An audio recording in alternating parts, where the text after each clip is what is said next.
You're listening to Brigade Radio 1.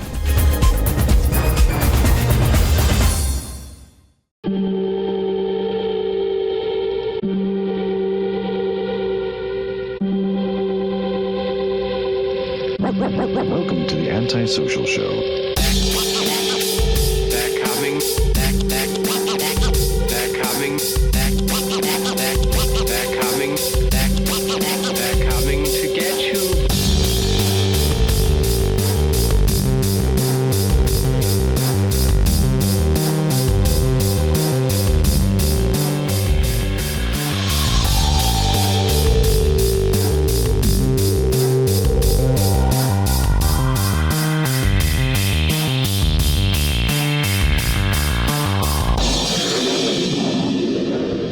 Here's your hosts, Underblock and Tyson Sater.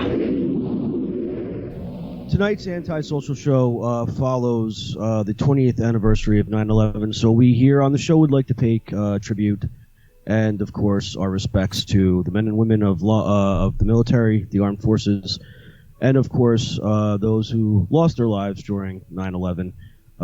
We respect and pay tribute, and we will never forget. Hello, everybody. Welcome to another episode of Antisocial Show, a show where anything epic that could happen does, in fact, happen, including me having a new name. But for now, I am Hunter Block. And I am Tyson Saner. So, before we jumped on the show tonight, I was thinking, it would be cool to have, like, a cool porno name. And, yes, so I'm going to change my name to Dick Long. Not for tonight's show, obviously, but going forward, my name will be Dick Long, so DL, and but I think for the show purposes, though, I'm going to just stick with Hunter Block because, I don't want anyone to misconstrue that this is something other than what it is, and we've somehow misrepresented the show to be anything other than what the show actually is. So, Well, it's not like the show is never about porn. It's just rarely about porn. It comes up every now and then, but not for very long. And I mean the subject. Right. But I think it kind of brings. I think that kind of like tends to pop up when we have like guests on that kind of bring it to kind of like an after dark type special place. Like, remember like HBO back in the day, like back in the late 80s, early 90s, where you had like HBO After Dark, and it was like, like erotic stuff and softcore porn and things like that. I remember that it was a thing. We didn't have HBO. It was definitely a thing. Mm-hmm. Where all programming changed, and one way or another, it had something to do with softcore porn. You couldn't let your kids watch it. Let's just say that. No, of course not. So anyway, I think that's when they would have like those movies that ended up at the video store under the suspense category, quote unquote. Yes. Suspense. I'm using finger quotes for those of you who can't see us.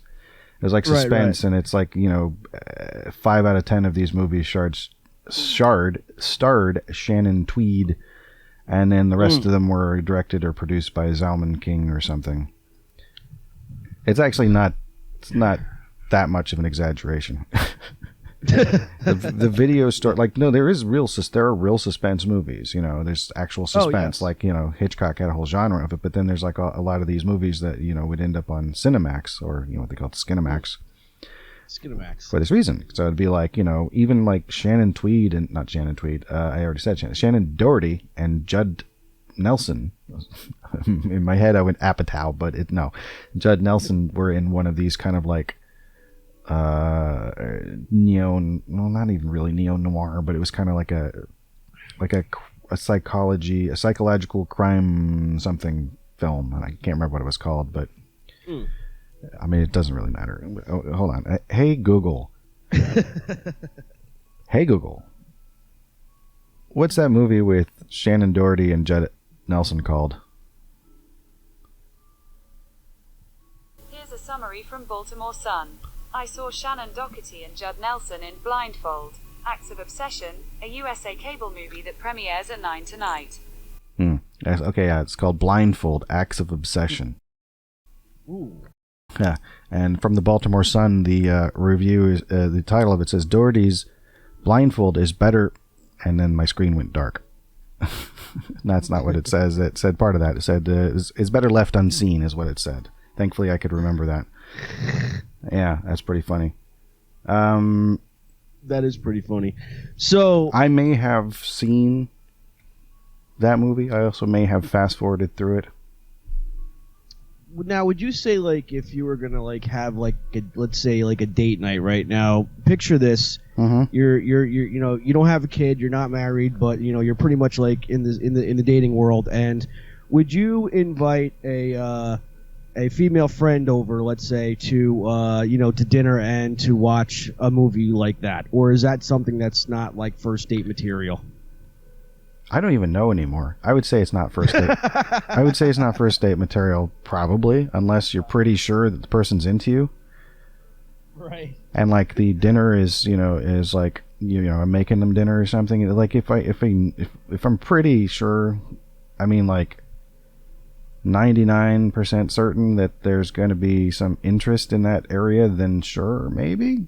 I don't know if it's one of the better ones. It might be fun to just kind of laugh at because it's probably not very good. You know, it's just it's probably just more for the curiosity of it. Like, I mean, because it's like people like Jeff Fahey end up in these movies where it's like, you know, he was a big star for a while there, you know, and then he did Lawnmower Man, and that was a pretty, I don't know, that was a pretty well received film, and then like kind of disappears for a while, and then he comes back in Tarantino movies and whatnot. But it's like, you know, Jeff Fahey was a pretty big star for a little while there, and you know, so. And then he and people like that, and I think it's because he's good looking, they end up in these movies. Like Billy Zane ends up in some of these films too. Like there's one called Two Moon Junction. It was also like basically kind of cable erotica or something. I think I can't remember who else was in that. I don't even remember if I saw it, but I know there's somebody notable that might be on. I think Sherilyn Fenn might have been in that one. I mean, did you ever see Billy Zane in Dead Calm?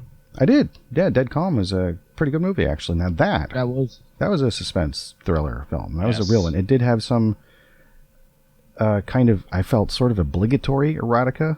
It could have been dealt with differently, I suppose, if they had to. But you know, it is what it is. It's suspense, and then it's like people went to the movies to see people take their clothes off.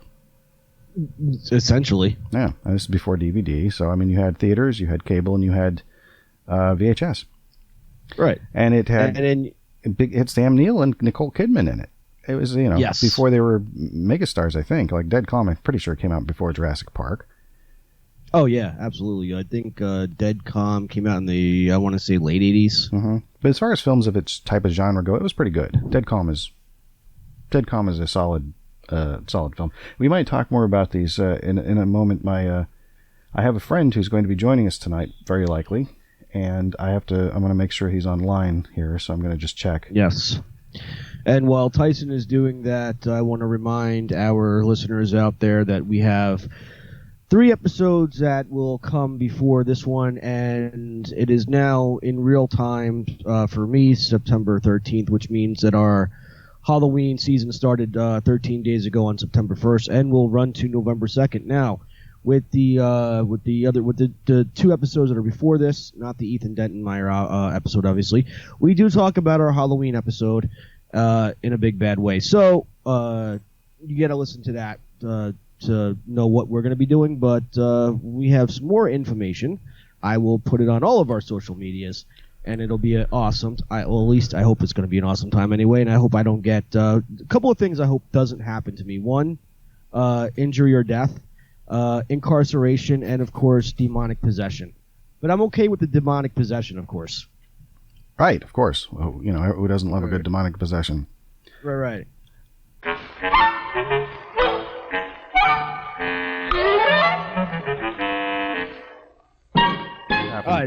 There we go. There you go. Now I see him.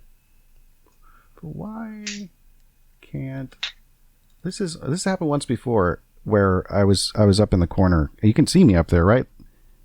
Hi, yes. Up in the little green box. Well, all right. Well, I guess this is going to have to do because I don't know how to get it to not do this. So hopefully this isn't too disconcerting for anybody involved. But hi. Hey. Hey, Hunter, this is Russell Brown. Russell Brown, this is Hunter. Nice to... How you doing? Yeah. Nice to... I almost said nice to meet you. Like, I'm so terrible at doing introductions, it seems. So the screen is sharing. That's good. Oh no, I'm far worse at doing introductions because sometimes I'll be with the wife and I'll be trying to introduce her to somebody I haven't seen in a while and I'd forgotten their name. So the wife knows that she has to introduce herself so that they can introduce themselves to her so I can relearn their name. It's bad. So and all I can see is me now. Mm-hmm. Oh, all you can see is you. Okay, Russell, would you mind saying something for a moment to see if it switches to you? Yeah, sure. It didn't. Okay, it didn't. Oh, wait. It looks like it tried to. There we are. Yep. Okay, but meanwhile, I don't think it can hear me. So yeah, it's not switching to me at all. All right. But at least we can hear you, though. Yeah, I'll just look at both of you. That's fine. So now, but you're seeing what I'm seeing. So like, you're just seeing each other. So whatever. Okay, cool. Correct. Let's just do this thing. Let's just dive right back into it. Okay, so our tonight's guest has now officially joined us on the show. And Tyson, if you want to do the introductions, please. Oh, okay, yes. So please welcome to Antisocial Show, Russell Brown, an old friend of mine. Hi, Russ. Hey, how's it going? Not bad. You and I reconnected about 2 weeks ago, I think. Yeah, about that. Few messages back and forth, and then. Oh yeah. Well, what I should say is yes, we did connect before 2 weeks ago, but we Skyped recently, so had a nice conversation, and that was cool. We used to be roommates for a very short period of time, I'd say. Yeah, it was a fairly short period of time, and 6, 7 months, I think. 6, 7 months, yeah. So I mean, like in the grand scheme of things. Yeah. But during that time, Russell introduced me to a lot of comic books and graphic novels of various types and storylines, and I got a window into the depth of storytelling that could happen in that sort of thing that I had not really previously been aware was so plentiful. Like my exposure to it's not really adult stories, but to I don't know what to call them. Let's see, my first adult graphic novel, I guess you would say, or something that wasn't just a comic book, was probably V for Vendetta, and that was when I was a junior in high school. So I knew that they existed, but what I didn't know is that there was complex storytelling happening in more popular serialized works, such as things like the X-Men, which I just hadn't had a lot of exposure to it before, and I was set straight as far as like the type of storytelling that could be available. So I appreciate that a great deal, and that was a really good time in life and in history. It was a pretty good time. Yeah, there's a lot going on there. So how have you been? Been doing pretty well. Busy. Yeah. Busy. Going to school right now. And single parent, so. Oh yeah. Okay. Pretty busy. I haven't joined the club yet, but I'm hoping to. To become a single parent? No, not a single parent, just to become a parent. Right. No, of course. No, it's my job to play dumb occasionally. So. If I ever became a single parent, that would be a complete nightmare. Sure, for one. Well, it might be. I mean, if I would feel bad for the kid. Like you don't think you'd be able to do that, but I mean, you've had stepchildren before. No, I think I would be able to handle the responsibility of it, but I think that as far as like I would just probably let the kid watch whatever the kid wanted to watch just to keep the kid happy, pasta dinners like 3 or 4 times a week, and that's probably why I'm on cholesterol pills. Oh, you want to wear that to school? Yeah, okay, good. Just go ahead. Get out. Just go. Did you shower? Perfect. Sorry. I was going to say, friend of the show, former guest Joshua Barnes, comedian, talks about being a dad in his most kind of recent collection of sets in the last couple of years. He has recently become a father for the second time, but he has a 5-year-old, or had a 5-year-old a few years ago, who is older now. And, he talks about, being divorced and whatnot, and how he gets to be the cool dad and all that stuff. And it's like, this is before I had my kids, so it was hard to contextualize that kind of thing. But now that it has happened, I certainly can contextualize it, the idea, and it does horrify me to think of what might have to transpire for me to be single again. I don't like to think about the possibilities. So, well, damn, dude, you sound like Laura's packing her shit and like leaving right after we were done with this. Well, that's the best case scenario to me, as far as like why I'm now alone with a child. She don't listen to the show, right? Because the way that sounded is kind of like, yeah, that would be great. Just get out, just go. Your words, not mine, sir. Sorry, but hey, I keep wanting to engage. My kid is very energetic as well. I'd say as well, but I don't know how often this is, and I do know my kid is really at that stage where he's really very his words are starting to come together, and it's pretty cool. So you've had a bit more time to do that sort of thing than I have, Russell, certainly. Yeah, I think so. How old is yours? He's about 2.5. Oh, yeah, then definitely. Well, I'm really glad that you said 2.5 years instead of saying, well, Russell, he's about 18.5 months old. Yeah, there was a I don't know, it was never mind. It was like a Jeff Foxworthy bit or something where it's like the kid says, it's airplane, and the parents are like, that's very good. And I'm like, he's 24 years old. Or something like that. Well, when now that Jareth is in fact 2.5 years old, and you really got to kind of watch what you say, I guess, around him, because now that he's starting to pick up words, the last thing you want him to do is just drop a swear word, because that would be bad. No, I mean, at first it would be funny. Yeah. I mean, to me at least, I giggle thinking about it.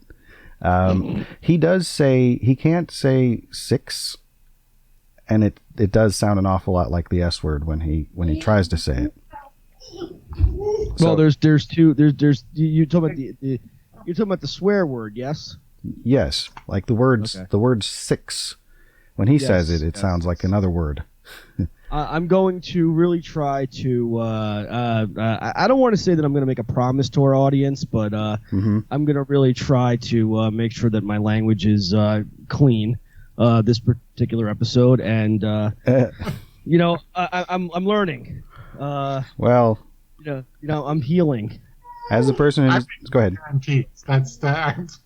I can't promise. Oh no, it's fine. I mean, but I appreciate that Hunter's making an effort, just because it's more like an unconscious thing, like to sort of throw in a word every now and then. Like we can, if we want to like emphasize something and it's right in the moment, but there's like sometimes it can be like you can get on a roll, Oh yes, I can, and it just becomes bad, and I can tell Tyson.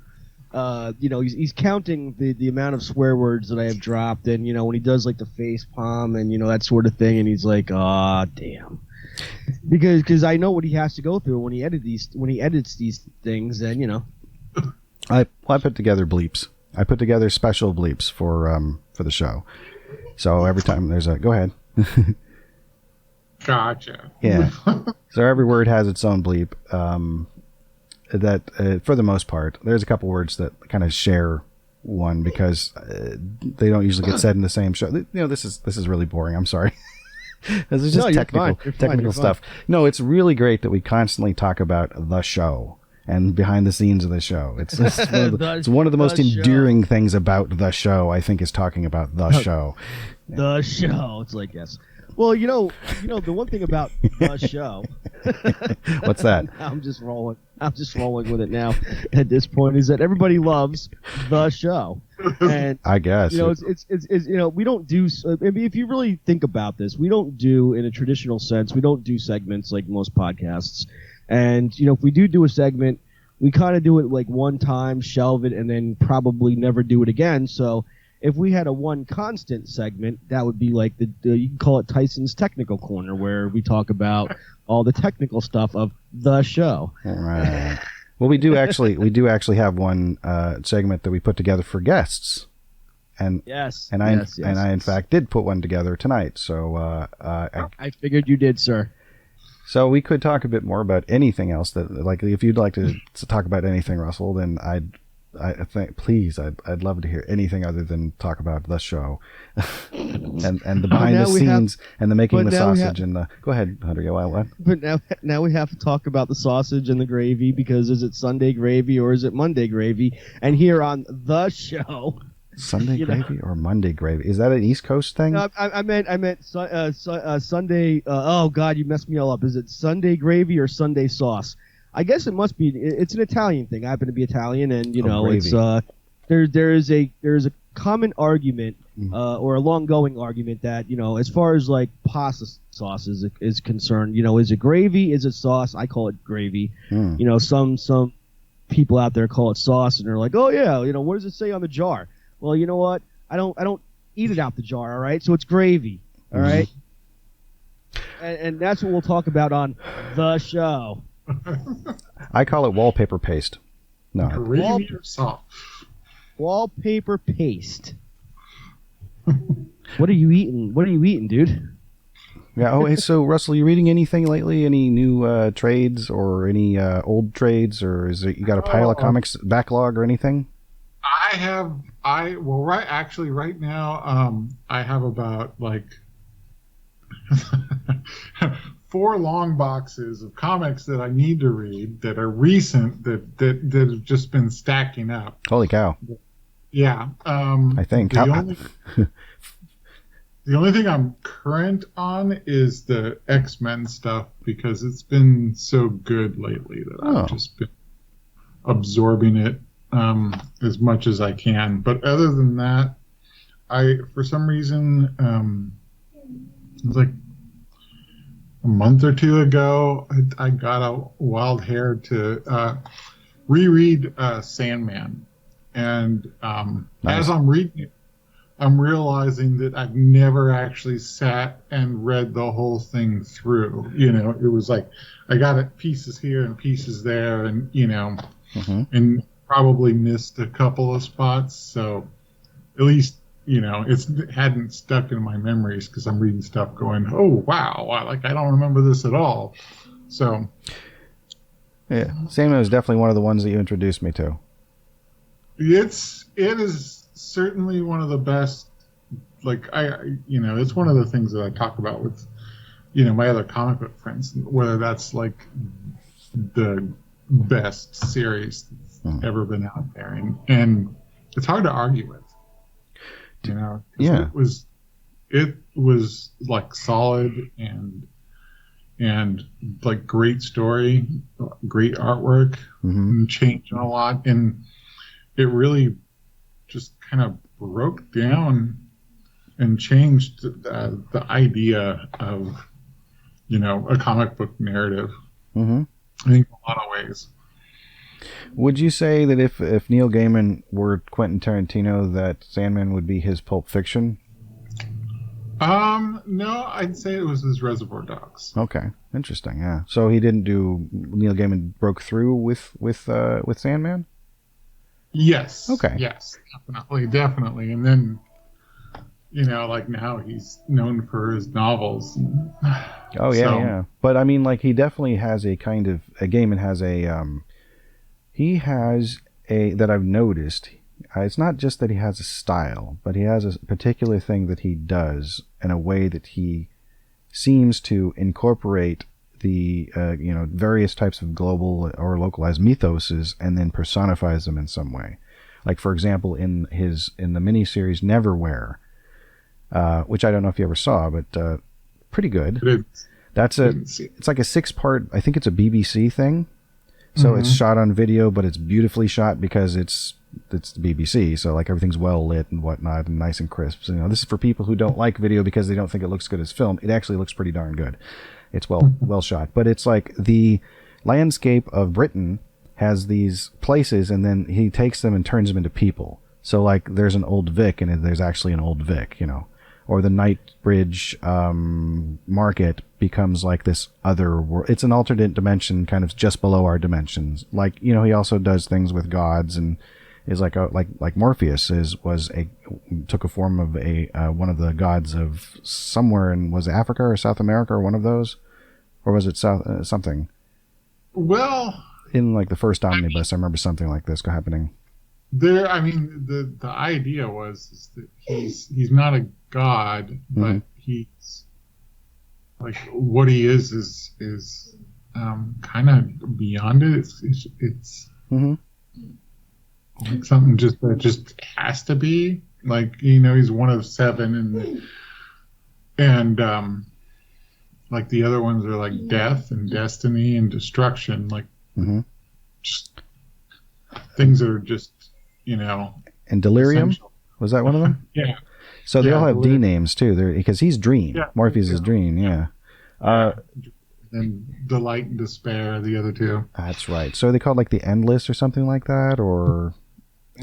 And we talked about their birth order too, because like Death, I think, is the oldest because people could die before they could dream.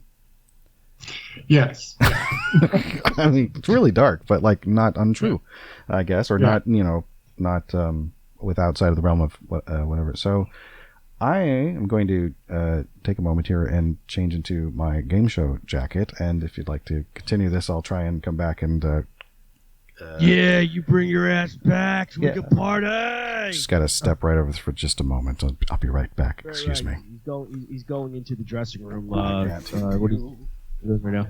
And I didn't want. I promised I wouldn't mention this, but he's actually going to take a hit of Coke. So we don't talk about that. Keeps you going. Yes. See. Shh. We didn't talk about him. Welcome back, Tyson. What? Nice. No, honestly, I couldn't hear you when I took my headphones off, so I have no idea what you said. I know. Okay. I know. That's why I said it. All right. So yeah, Tyson, you got your coat on. We got now. I lost my train of thought. Mm-hmm. Oh well, it'll come back to me. Derailed. Derailed. Choo. Womp, womp. I don't know if any of you can see this because it's very small. For the people who have never seen this before, this is a book that I picked up at Powell's Books in Oregon about, I don't know, feel like it was 10 years ago. I have no idea how long ago it actually was. It was a while ago.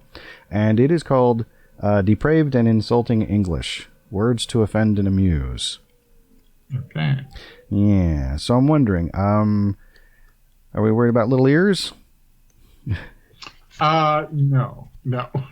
Okay, so I should explain that this book has words that are generally no longer in popular usage. I feel like I might have explained this to you when we talked on our Skype call, but did I say anything about this, or?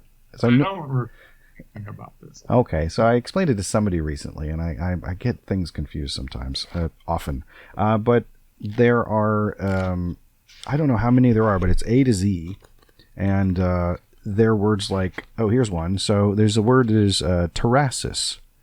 That ended up in one of our games, and it is male hysteria. It's just a word that's not used anymore. That's not actually even one of the worst ones, but it says a curiously broad definition, perhaps even a little vague, for a mania that might fall under this heading, and one potential cause of terrasis. Check the entry for micromania. So then you have to go back through and be like, oh, it's micromania.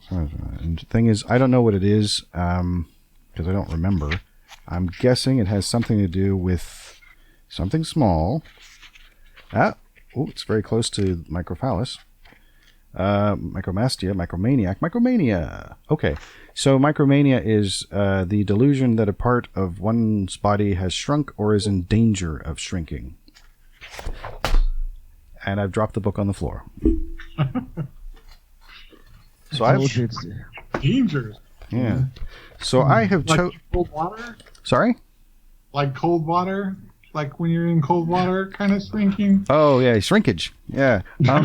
Yes. It could be. It's funny because that type of thing. I feel like people who are comedians probably like words, and it's possible that somebody knew of this word and knew that it wasn't in use anymore, but thought it was it could have Seinfeld. One of those guys could have actually decided to be like, oh, that's a funny idea for a 1/3 of a Seinfeld episode, because it's usually like there's like 3 stories in every Seinfeld episode. It's Right. at least 2.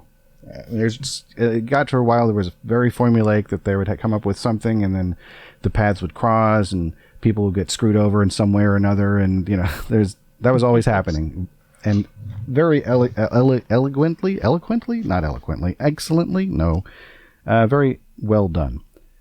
Yeah, I copped out on that word. What am I, Foster Brooks? Well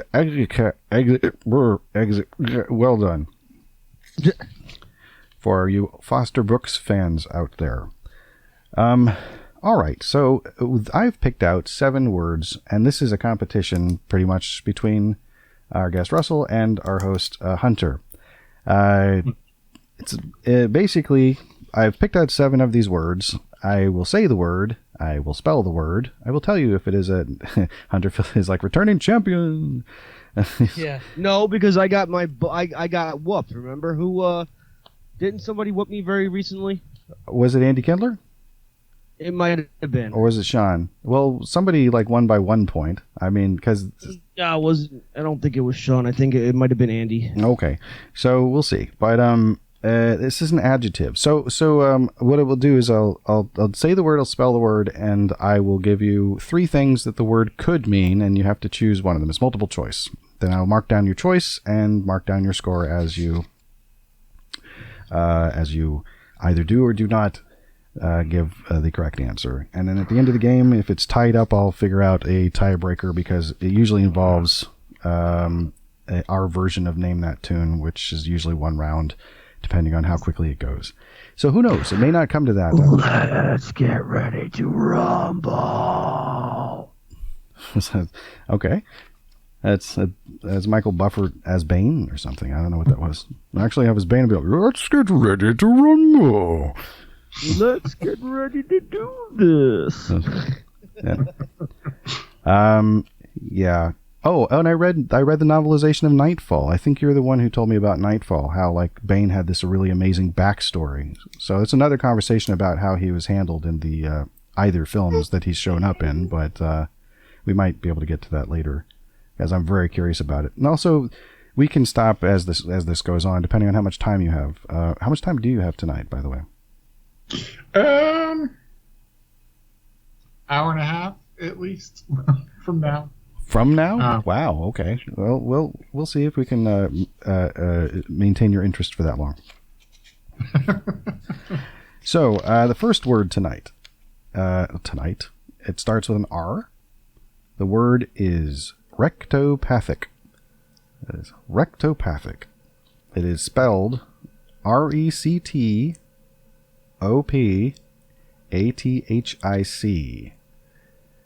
It sounds exactly, it's spelled how it sounds. It is an adjective, so that is a descriptive word for those of you who are new to this game, out there in audience land. Audience land, the worst theme park ever. It's just filled with bleachers. And chairs. So, does rectopathic refer to A, apparent poor anal hygiene, to being B, easily hurt emotionally, or C, festooned in the sartorial trappings of the clergy? A. Hunter is going with A. I'm going to go with B on this one. Russell is going with B. And Russell gets the point. The first point. Being rectopathic is somebody who is easily hurt emotionally. So basically, 21st century butt hurt, essentially. Exactly. There we go. Yes, imagine my delight when I came across this word, thinking that might still have some kind of a a variant or a relevance today in some form of communication today. Yeah. All right. Okay. Because the term butthurt never made any sense to me. Why butthurt? Why not just hurt? And it's like, oh, well, maybe there's an earlier word that it's derived from, or at least, derived from or related to, I guess is what I was trying to say. Turns out there is. Turns out it's very likely. I can't prove anything, but I mean, it's too much of a coincidence to, I suppose. Or maybe it's a coincidence. They exist. They are a thing. I can't prove that either, but I hear that they're a thing. Anyway, the second word starts with a U. It is unipygic.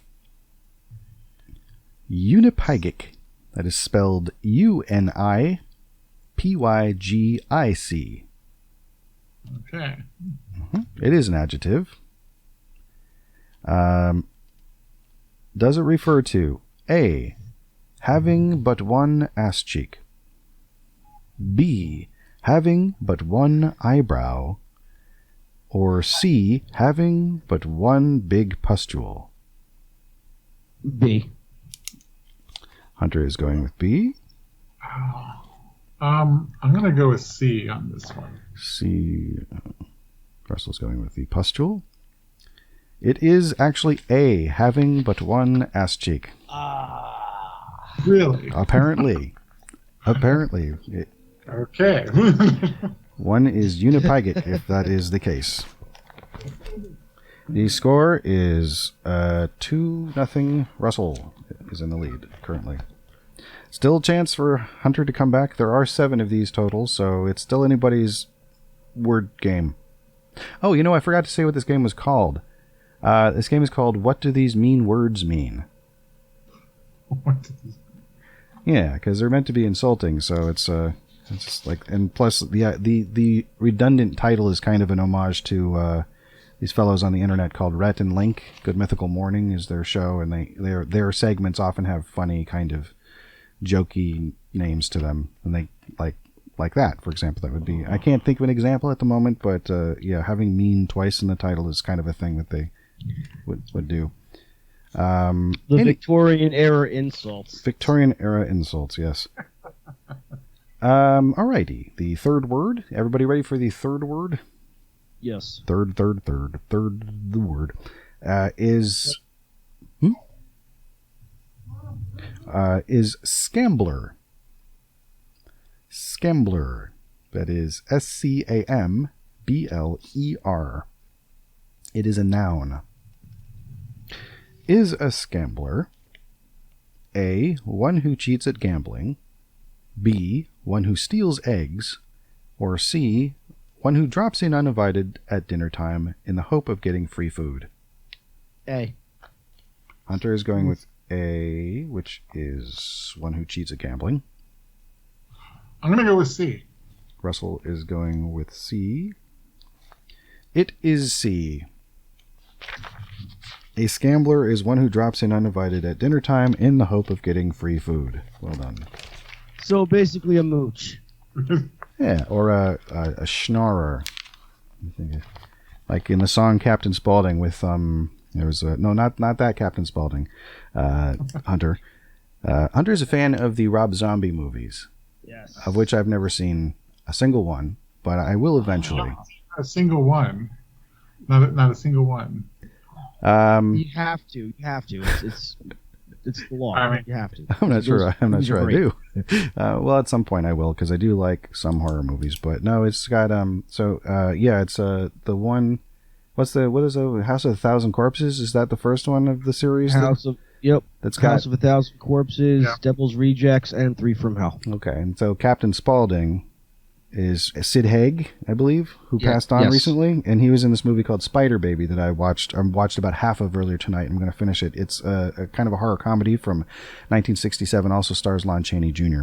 Because we're getting into the Halloween season, so I'm kind of loading up on my classic horror. I'm doing finger quotes for those who can't see it, and also I don't know if you guys can see me do finger quotes because I am up in the corner there. I hate to think y'all are straining your eyes looking intently at this little box up in the corner. It actually gives me a bit of agita thinking about what you might be going through at the moment. Not at all. But anyway, not at all. So Sid Haig's is Captain Spaulding. So yeah, the actual, which is taken from a Groucho Marx Brothers. There's a song that goes, "Hooray for Captain Spaulding, the African explorer," and then he says, "Did someone call me Schnorrer?" And they say, "Hooray, hooray, hooray." Went into the jungle where all the monkeys throw nuts. If I stay here, I'll go nuts. Hooray, hooray, hooray. Yes. Good old Groucho Marx. Julius Marx. Julius Marx. Yes. Hello. Greetings. Here we go. Okay. It's okay. All right. This is actually, let's see. Oh, yeah, this one isn't bad. All right. The fourth word also starts with the letter S. Hey, calm down. And sorry. And it is scaurus. Scaurus. That is spelled Scaurous, and it is an adjective. Is scaurus A, having a perpetual disapproving face, B, having thick ankles, or C, having an obsession with garbage? A. Hunter is saying A. Oh, I'm gonna go with B. Hey, it's okay. Gonna go with B. Gonna go with B. It just sounds weird. It does, doesn't it? Russell gets the point. He's 4 for 4 at this point. Why? I don't know. I have ever since Erica Curry and Cassandra Cardenas, I have been dying and crashing in a big bad way here on this game. And that was a 3-person game at that point. So there was. Yes, it was. Well, from the trashy podcast. So I hate to say this, but there's really no way for you to win now, Hunter. Seeing that there's only 3 left and there are 4. But if we could still continue because it's be fun to get through the rest of these. Yeah. Okay. Yeah. Okay, so sorry. I don't know how. What the hell? I don't know what to tell you. It's I'm coming for you, sir. That's all you need to know. Yeah, he's usually very WWE about this. I finally adjusted to saying WWE. That's weird because when I was growing up, it was WWF. Well, for me as well until 2001, 2002, something like that. Something like that. Yeah, something like that. Yeah. So it's been almost 20 years. That's it. Yeah, I think it came in under. I think it was closer to 99 or 2000 because I think it was before September 11th that I remember hearing about on this radio program I used to listen to. I'm not 100% though. I'm not 100% on that. This is right around that time. Okay. There are 3 left. The 5th word starts with. I usually only have 5 total, so the 5th word. Okay. It's got 6 syllables. So I had to practice saying this earlier today a few times. Let's see if I can say it again.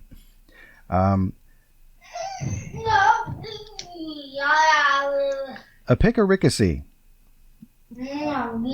Epicaricacy. Yeah, epicaricacy. It is spelled EPIC, epic, ARI, and then CACY. And the stress is on the 3rd syllable. So it's like epicaricacy.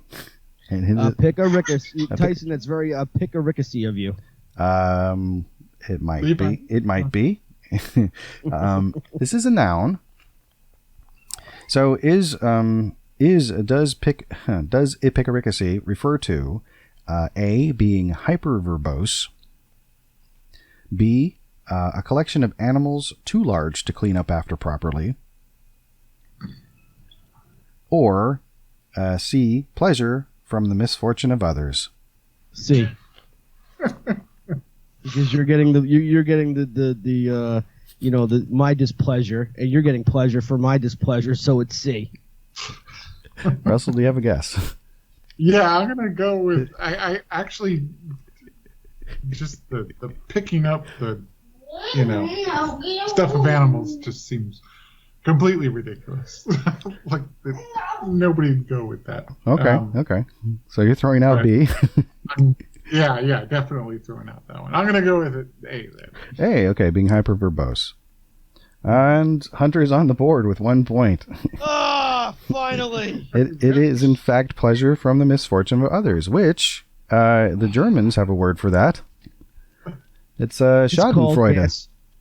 What? Schadenfreude. It's has nobody other than me ever experienced Avenue Q? No, I haven't experienced Avenue Q. Oh gosh, guys, treat yourself. It's like let's see, are you old enough to remember how fun Sesame Street used to be when we were little?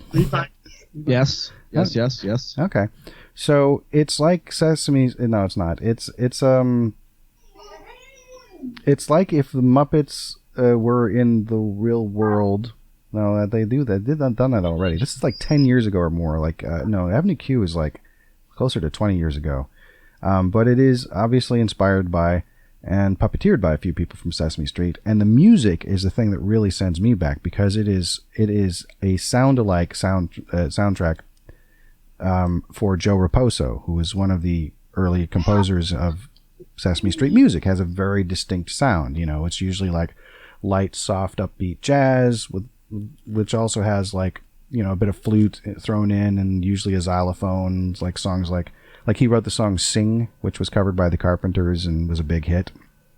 There's the songs like Everybody Eats, dee, dee, dee, Everybody Eats, like, you know, that was another one. He also did Everybody Sleeps, so they like use the same tune for that. But I think the Sesame Street main theme is also his, so, you know, that's got a whole kind of vibe to it. Can you tell me how to get to Sesame Street? Yeah. No. As a magic carpet ride, happy people come inside. Oh no, I screwed up already. Well, that's all right. Yeah, When I sing, it sounds like a dying cat. Yeah. Wow. I'm just imagining dying cats singing the Sesame Street theme song now.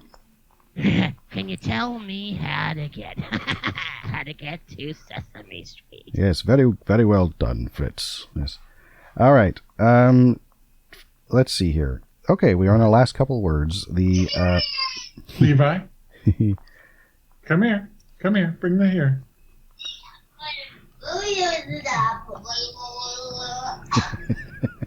Sorry, he's about to have a meltdown on me.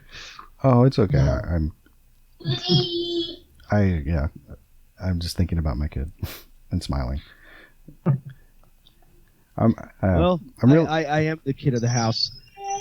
So, for all intent and purposes, I'm very much a kid. So, you guys know how it is. Being a kid, or I am the kid. So, you guys have kids, and I'm the kid, and yeah.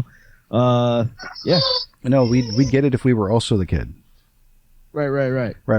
Okay, so the second to last word starts with an L, and it's a very short word. It's 4 letters. It's lant. That is L-A-N-T, and it is a noun.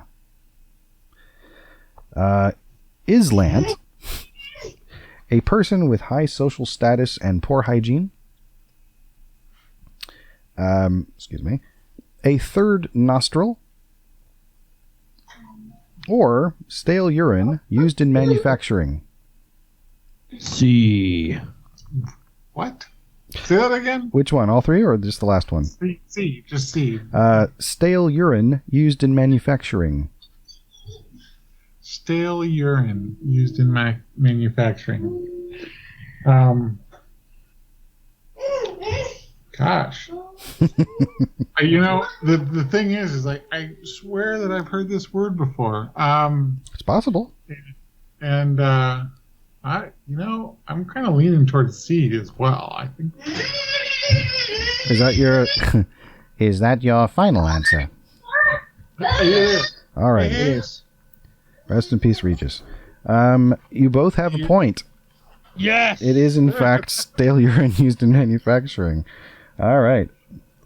All right. About time I get on the damn board. When I lived in Minnesota, I actually worked at a factory, and I think I don't know if there was actually urine that they used, but they called it that. They called what they were using. Was it a tweed factory? No. Oh, okay. No. Can I get some lint down here, please? It was like like there's lint there or whatever, and it's always I never understood what they were talking about. But interesting. Yeah.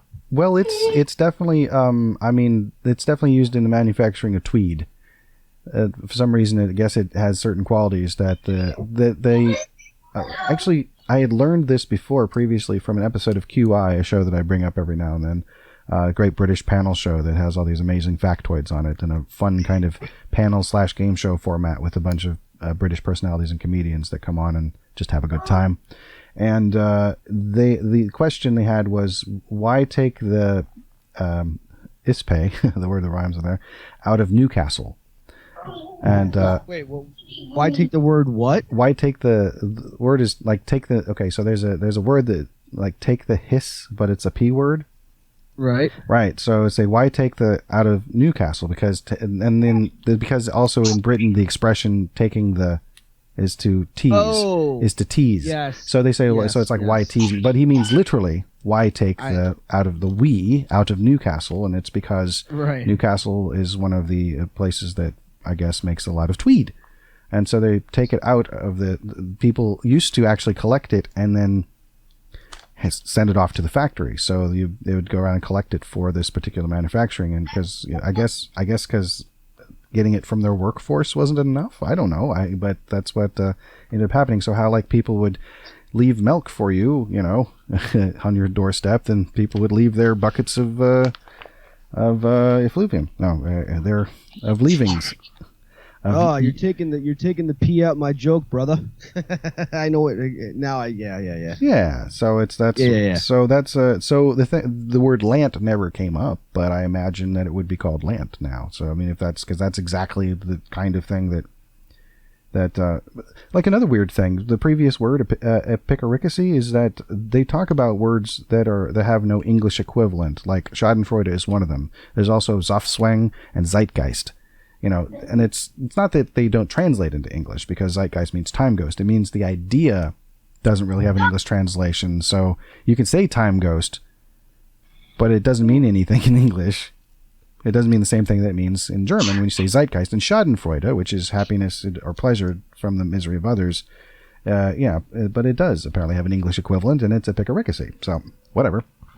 Anyway, our final word in this What Do Mean Words Mean this evening is it also starts with an L, and it is lapidable.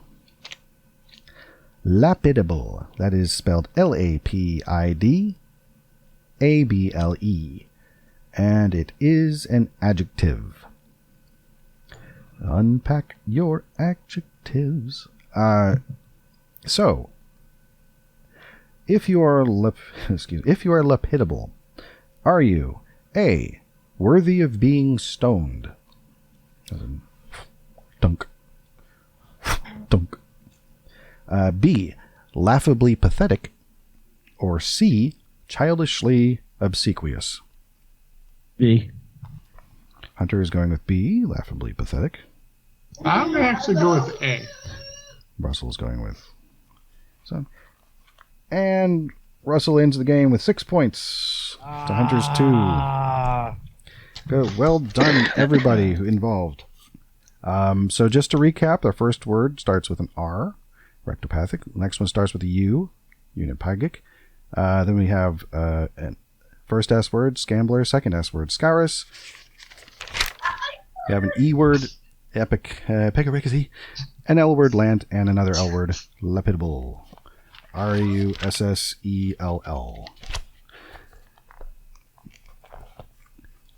Quiz made specifically for our guest, Russell. Well, thank you. You're welcome. Hello. I've never bombed that badly before. My God, I'm gonna have to take myself to the wood shop now, and to the woodshed, and just beat my own ass. Like, don't you ever suck that man again. And while you're at it, go to the wood shop. Yeah, the wood shop too. Make a marionette or something. Yeah, so there's that game. Just going to take my jacket off real quick here because I am warm. That's all that coke he's doing, I'm telling you, man. Must be. I guess it's warm. He's got the little mirror set up, and it's just, you know.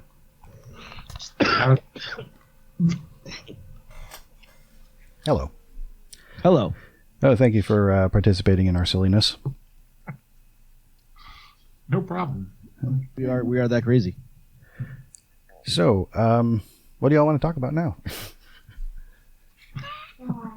Hey, the guest has the magic conch, as guests so often do so. The magic conch. the magic conch, the sacred conch, the talkie stick. Right.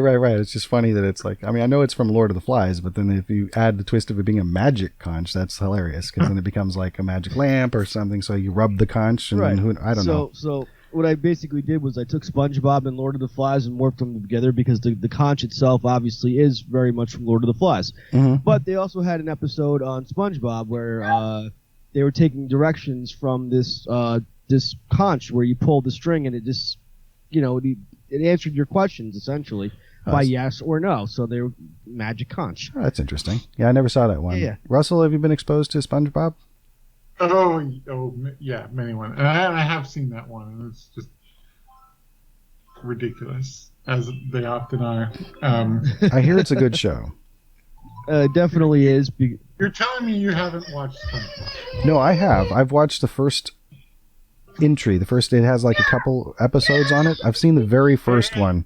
The one where there's one where he's making a bunch of burgers, and it's got that living in the sunlight, laughing in the daylight, having a wonderful time, and that song in it, which is really very funny. And then there's a second part to it where he's making friends with a squirrel who lives underwater, and he can't Sandy, and for some reason he can't just be like, I need to be in the water, so he tries to pretend like it's okay if he doesn't get in, so he goes into her little terrarium, which is got plenty of oxygen in it, but he starts to dry out. So essentially, Sandy Cheeks is a squirrel from Texas who also happens to be a scientist. And she's been funded to do underwater experiments under the and the people that or the ones that kind of gave her the dough to do that are, I think they're chimpanzees, or they might be orangutans, something like that, and they're British, and So none of this is apparent in her first appearance. So I assume I would learn about this later. So I'm going to be watching SpongeBob. Bob is the point. It's just I haven't really I tried putting on like the first episode, and I think it was a little intense for my 1-year-old. But now that he's 2.5, he might have a little more of a.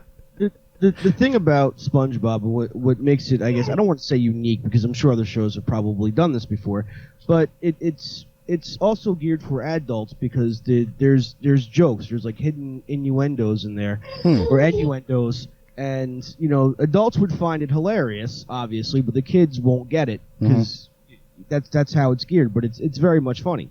Like when SpongeBob told a lady fish, see you next Tuesday. Essentially, the adult would get the idea of what he's basically calling her. Wow, that's nice that we're able to slip that in there. I do have a special bleep for that word as well. But no, that's pretty funny.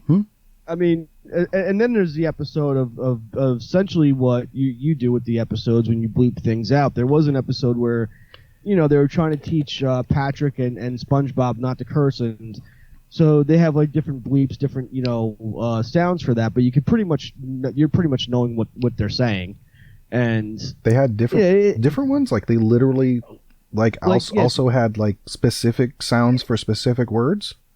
Yes. Yeah. So that's hilarious. Episode, sound and horns, like a foghorn sound, and or like a dolphin.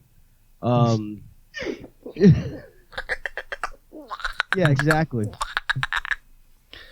Yeah. Here's my dolphin sound. Actually, it's not my dolphin sound. It's there's a comedian that I saw whose name I don't know who made that.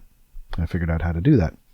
Anyway, Or, when SpongeBob, was supposed to die or something like that because he ate Squidward fed him this pie and he thought he was going to explode, and he's like, the only reason why we were friends because you were supposed to die. It's very adult-esque humor. And again, only adults would get it, but that's what makes the show funny, because if you have to sit down and watch a kid's cartoon, at least you could be entertained at the same time, and it's very much entertaining. Okay. I think one of my favorite episodes is when they're doing the camping thing, and they're trying to teach Squidward not to attract a sea bear, or I think it was a sea bear, something like that, and they're like, quick, draw a circle in the dirt, and Squidward is like, that's not going to keep this monster out. I'm running for my life. And, this is hilarious. Is Squidward voiced by Clancy Brown? That I don't know. No. Clancy Brown does the Mr. Krabs. Oh, okay. And he also sings the theme song. Oh, okay. Yeah. Yeah. Yeah. I've heard it at least once or twice. So yeah, no, I haven't had that much exposure to SpongeBob, but what I did see, I did like, and I look forward to experiencing it before too long. There's a lot of it now. It's been on forever. What kind of children's programming have you enjoyed over the last however many years it's been? Children's programming? Oh, well, see, Levi likes the Minions. That's like one of his favorite things. So the Despicable Me movies and the Minion movie, like in the little shorts, you can watch those like 100 times, and they're funny the first couple times. I'll admit that. By the 50th time, though, it's not funny anymore. But but that's when I've seen a lot. And then he likes Frozen a lot and Cars a lot. Those are the other two. That's just It's like Pixar stuff. Yeah, that's cool. Yeah, and Thomas the Train. That's one of the biggest ones. Thomas the Train. Now I've heard that's another one I've heard of. You've heard of Thomas the Train? You've never actually watched a Thomas the Train? No. So this is the thing. I don't really watch. We don't have TV. Do you remember how we didn't have TV in the apartment? Yeah. We just had like videotapes and things. Like I probably had a couple of videotapes of like Mystery Science Theater or something that probably were played every now and then. A couple of tapes? You had like, I don't know how many Mystery Science Theater we watched up there. Like seriously, I think we we probably watched like 50 different episodes, it seemed like. Oh wow. Gosh, we watched a lot of that. And some weird movies, and you know. Oh yeah. Yeah. What's the weirdest? Please go on. Well, I was thinking about this earlier today, but the one movie that I remember watching in there that just like I don't know, kind of struck me, still strikes me. Still just thinking about it now, still kind of like, what the hell? Was Bitter Moon. That was such a hard movie to watch. Oh God, yeah. That wasn't one of mine. That was a rental. Yeah, that just tore me up. That was a pretty harsh movie. Yeah, it was a really harsh movie. It's like one of those ones you watch and you're just like, okay, I don't ever need to watch. That was a really good movie, but I don't need to ever see that again. That was enough. Once is enough. I hear you. Yeah, that was a Roman Polanski movie. Yeah. Yeah, really good, but really messed up. Speaking of things Tyson hasn't watched yet, this show has been in existence next month as of 5 years. Tyson, what movie haven't we watched yet, buddy, that I keep pushing for? Is it the Frank Langella Dracula? Nope. Before that. Well, but like, I don't know, the last few days you've been pushing for My Bloody Valentine, I think. Yes. Okay. Yes. I did start. Days, but I did start watching that like last night. It's on Hulu, so I will watch that very soon. Perfect, but it's not My Bloody Valentine. Oh, it's not. Okay. No, but I want you to watch that because remember we talked about doing a. I remember now. Sorry, go ahead. Yeah. We talked about doing an episode where we're watching it together. So it's So continue watching that. That's good. Mm-hmm. But I wasn't talking about that movie. I know which one it is. It's Tusk. Go ahead. It's Kevin Smith's Tusk. I have not seen that. Yeah. Yes. I haven't seen that either. Oh, it's good. Yeah. I mean, as far as like dark comedies are concerned, and innovative ideas, it's actually pretty good. I mean, you see mixed reactions of it about it on Facebook, but I mean, listen, I like it. It's funny. It's. I mean, I don't want to say like jump scary because it's obviously not that, but it's more like a tragedy, really. Mm-hmm. But it's still pretty good though. Okay. No, I understand. Now, because it's Kevin Smith, I will be seeing it at some point. It took me a while to see Red State, and I did see it, and I did think it was a very well-made film. I do know a bit about how Tusk kind of started as an idea and then became a film, and I appreciate the spirit of that. I'm worried about how disturbing the execution of it is. And whether or not it's more disturbing than Red State, or if it's actually just kind of funny. But there are certain things that kind of like we used to do this thing, I guess, or me, who knows? Some of us, people that I knew, and myself, without the understanding that not everybody was like us, would be like, I saw this movie, it was really messed up. We have to watch this, or you have to see it. Not really having a understanding of other people's, say, thresholds of weirdness or violence or whatever it was. It's just like this was, an interesting experience, and then so it's hard to say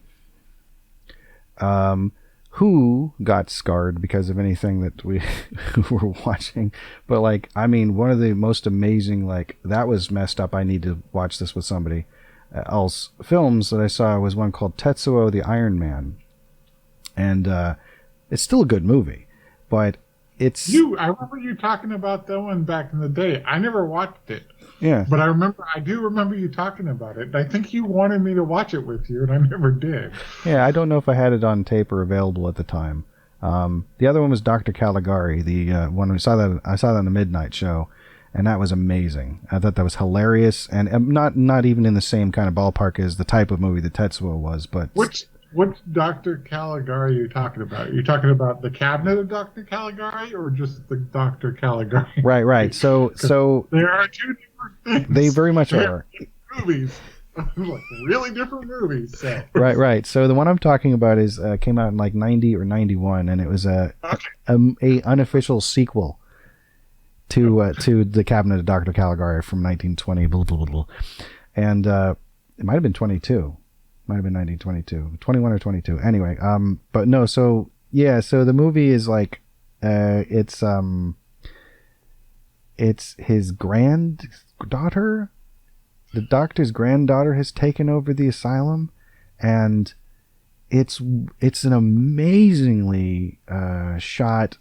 Well, no, that's a little bit much to say. The way it's shot, it's basically it's one of those movies that takes place in a place that has obviously been painted completely black, so that everything that is placed in it stands out. And then there are people have pastel colored clothing, so it really pops, and it's very deliberately kind of delivered dialogue, very kind of stagey, sort of almost beat poetry, very pretentious, but fun, very fun and interesting, and not for kids. But there's not for kids. No. But there's a great character in this also, by the way. Right. Have you seen this movie? Not for most adults. I have not. Well, Russell, did you ever see this Dr. Yeah. Do you remember Gus Pratt? We watched it together, actually. Okay. All right. So you know this one. This is the one where it's got these great lines in it, I know you're watching me. That's not the line. That's a good one. But there was an exchange between the doctor and the patient where it says okay, just a moment. I can edit this dead space out. Hold on.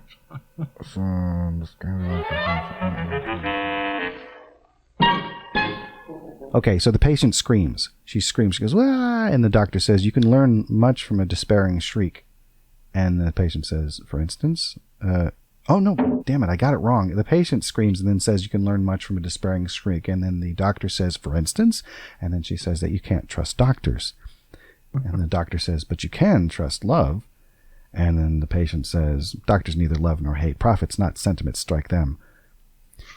And then she says, "Describe your life in 3 words or less." And the patient says, "Blankety blank blank." And she says, "Thank you for being specific." It's just very bantery, weird, arty dialogue, and like the way it's shot, like people slide into frame as the camera moves past them, and then they slide out of frame very, very deliberately, like they're being posed by somebody. And then there's this... Huh? Go ahead. Well, then there's a character in it who has a great monologue and a great presence, and I have to say he's introduced probably about, maybe a third of the way into the film. A guy named, and maybe it's sooner than that, but it's not a very long movie. His name is Gus Pratt, the character, and he is essentially a cannibal, and he's also kind of addicted to receiving electroshock therapy, which in this particular asylum is delivered in a chair. Basically, you sit in a electric chair style chair and you are administered electricity, and he loves this. And he goes on, has these monologues that culminate in these strange expressions like, "Look, Dr. Caligari got me humming and tapping like a rabbit with a car antennas straight through its beating heart." And it's just very well-written weirdness and fun, but not for kids. So what type of psychedelics you have to be on to watch this? I mean, Were you guys doing some shrooms back in the apartment or something like that? I mean, I would recommend not being on psychedelics. I'd second that. Yeah. I'd second the non-psychedelic take, at least on the first time. Yeah. You might be able to handle it the second time, but the first time you're not going to take it well. Or you're going to be just like, "I'm so fucked up, this movie doesn't make any sense. I don't know what's going on, and it's messing with my head." Sounds like you come back to it when you're sober and go, No, I was getting it right. I got it the first time. It sounds like a good movie. Now I want to watch this. Well, it's out there somewhere. It's actually kind of hard to find. I had it on order at Suncoast Video. Do you remember when there was Suncoast out there in the Bayshore Mall, Russell? Yeah. Such a There is long one Suncoast Video left, and it's right here in Jersey, and it's in Monmouth Mall, baby. Nice. Just one left. So that was where I would go to get my new movies. It was Suncoast, and so I had Dr. Caligari on order forever, but it was like on moratorium. So basically, they let me know if it would ever came off of moratorium. Because it's just kind of hard to find. There might have been some rights issues. I'm not sure. It's hard to say. But it's available now, probably on DVD or something. I don't think it's on any of the streaming services. It's out there. It might even be in its entirety on YouTube, because it occasionally is. And YouTube's a little more lenient as far as like what they, more lenient than, say, television. And broadly, almost up to the point of cable. It's gotten a little more tame as years have gone by. A lot more extraordinarily adult content has been.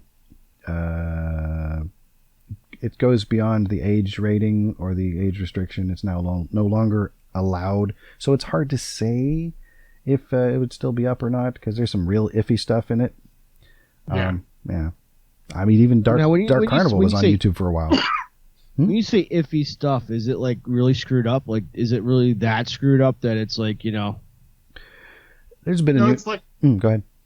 It's like bordering on pornography. It's Nice. Well, only for a few seconds here and there. Like, like in a couple spots. Like, there's no... It's not terribly graphic, is what I'm trying to say. There's some nudity. And some very suggestive things, but it was mostly nudity, and there's not a lot of it, but there's some really good nudity in it. He's like, there's some really good nudity in it. Yeah, for a few seconds, if one were to come across a movie and be like, "Oh, this has nudity in it," where you can appreciate it and go, "Oh, that was actually pretty good nudity that I wasn't expecting to be in a movie," or whatever it is, It's I don't know. It's the kind of thing that would happen in movies that you'd rent them and be like, "Oh, this one's got that in it." Right, because we like movies that have really good nudity in it. I mean, a lot of horror movies do, just gratuitous. Like we were talking about before Russell got on the phone. We were talking a little bit about Dead Calm, and we were talking about suspense movies and how like a lot of them were movies that like in the video rental store would end up being these Skinamax movies with like Shannon Tweed in them, and then like that's where they would end up. But then there's real suspense movies like Hitchcock stuff, but these other movies would end up in the suspense section because they were like adult crime softcore movies, and one of them was, and Dead Calm was there too, but Dead Calm was a legitimate film that also had a bit of nudity in it, because you got to have a little bit of gratuitous nudity for one of these movies, because it's what sells these movies, and just a little bit, it's what sold movies. It's been what sold movies for a long time until they didn't have to do it anymore, and now that you can get actual adult content at the click of a button, I think people have probably had to rely on it less, or been able to rely. They have to rely more on good storytelling, or try. Yeah. Well, I mean, as far as like storytelling is concerned, Dead Calm was, as far as like storytelling was kind of simplistic. It's considering the fact that it was just a married couple, on a boat traveling around the world, and they picked up some psycho who basically took out a bunch of people on a different boat. It wasn't really too much to the story, but it was actually pretty good as far as like thrillers were concerned. And Billy Zane was definitely played a good psychotic. And but I'm not gonna bring up let's say a movie Rat's Night of Terror, because that's obviously a stupid plot. But Rat's Night of Terror is pretty entertaining though, for how weird it is. Did you ever see Rat's Night of Terror, Russell? No. Yeah, I don't even heard of that. Yeah. So it's an 80s movie essentially that basically takes place in the distant future, and I think the narrative voice in the beginning says in the Christian year of our Lord 2015, we basically blow ourselves up in a nuclear holocaust, and there's now two communities, one living underground who are sophisticated, and the people living above ground not so much, and we focus on those people that are above ground. But as far as storylines and special effects, not so much. But it's a fun movie. I was watching it before we started the show tonight, in fact. It's a dubbed film. I think it was made in Italy, and it's dubbed in English. Yes. And there are some, I really wish I had taken the time to write down, there's some really weird lines in it. There's a line in it that would be a joke in any other context. And it has to do with so there's a term that, like, for painting or for like a texture, like matte finish. Like when something has a matte finish, it's like not glossy, it's cloudy. You know what a matte finish is, right? Like on a car, it has a matte finish. So there's a line, there's a character, I think a character that dies, and then they remark about how it's what a terrible way to finish is what they say. This is the translation. So a terrible way to finish, and then somebody says something, yes, like matte or otherwise, but it's delivered seriously. Like, right. And I don't mean like tongue in cheek seriously. I mean like, well, this is what's written, so I guess this is what I'm saying, and then they'll, I guess it'll make sense in the context of the scene, but no, it doesn't. It makes it seem like... Did something get lost in translation? Is that like... That was what I felt. I was like, I don't think I just heard that correctly, because that was clearly a joke, and this is not a joking situation. It's like... Well, like there's no other joking situations in the movie. It's completely serious. Like so... It's weird. It's a very weird, serious movie, or at least they try to be. But at least as far as like the dubness is concerned, it's not that bad. You could tell obviously they're not speaking English, but it's worth seeing. Some it is worth seeing, but some of the dialect is actually questionable, considering the fact that. Yeah, even though it was made in Italy, they could have taken the time to, at least learn. In fact, I think actually, now I think about it, the actress that plays Chocolate, she is American. So yes, I think she's the only American. In fact, I've seen her in other things. I think, and then she looks kind of like LaToya Jackson, kind of. Yeah, that I remember, or looks kind of like LaToya Jackson did at one point. Yes, but not anymore. No, a few of them have changed their appearance a couple times, a little bit. It's just happened. Anyway, She also played a hook. The very same girl also played a hooker in Demons. So you know. Oh yeah. Another that was an Italian movie, right? Yes, but that was really good. Now that was jump scare, gore, blood, all that good stuff. But Yeah, never saw it. Probably will Never at some seen- point. I know. Dear listeners, and Russell, Tyson's killing my life because, you know, we've been friends for 10 years talking about this, and we've been doing this show for 5 years, and it's like, I'll get to it. I'm going to be 70 years old by the time he gets to some of these movies. Well, no, I did see Demons is on one of the streaming services that I have, so It I'll probably is. have a look at it at some point. It's Demons 2 is on Prime, and Demons 1 is very much still on Prime, so, Okay. you know, and check it out. I'll check it out after I finish watching Musk? I'm halfway through John Wick 3 for the second time. So I'm just so after I finish John Wick 3, because I rewatched the trilogy. I've seen the first one a few times, but like I'd only seen the second one like once. Like so, I was like, I want to see these again. So I watched John Wick 1, and then I watched John Wick 2 again, and now I'm watching John Wick 3, and yeah, they're just so good. They're so good. They're so well made. They're so fun to watch. Speaking of threshold for violence, you know, it's like these are. I mean, if you've seen the first two and you're doing okay, you'll be fine with the third one. But it's like there's a little bit of what I would call it, not acceleration, escalation. There's a bit of escalation as far as like, well, we gotta kind of crank it up a little bit here. What can you do next? And so I'm really looking forward to the fourth one.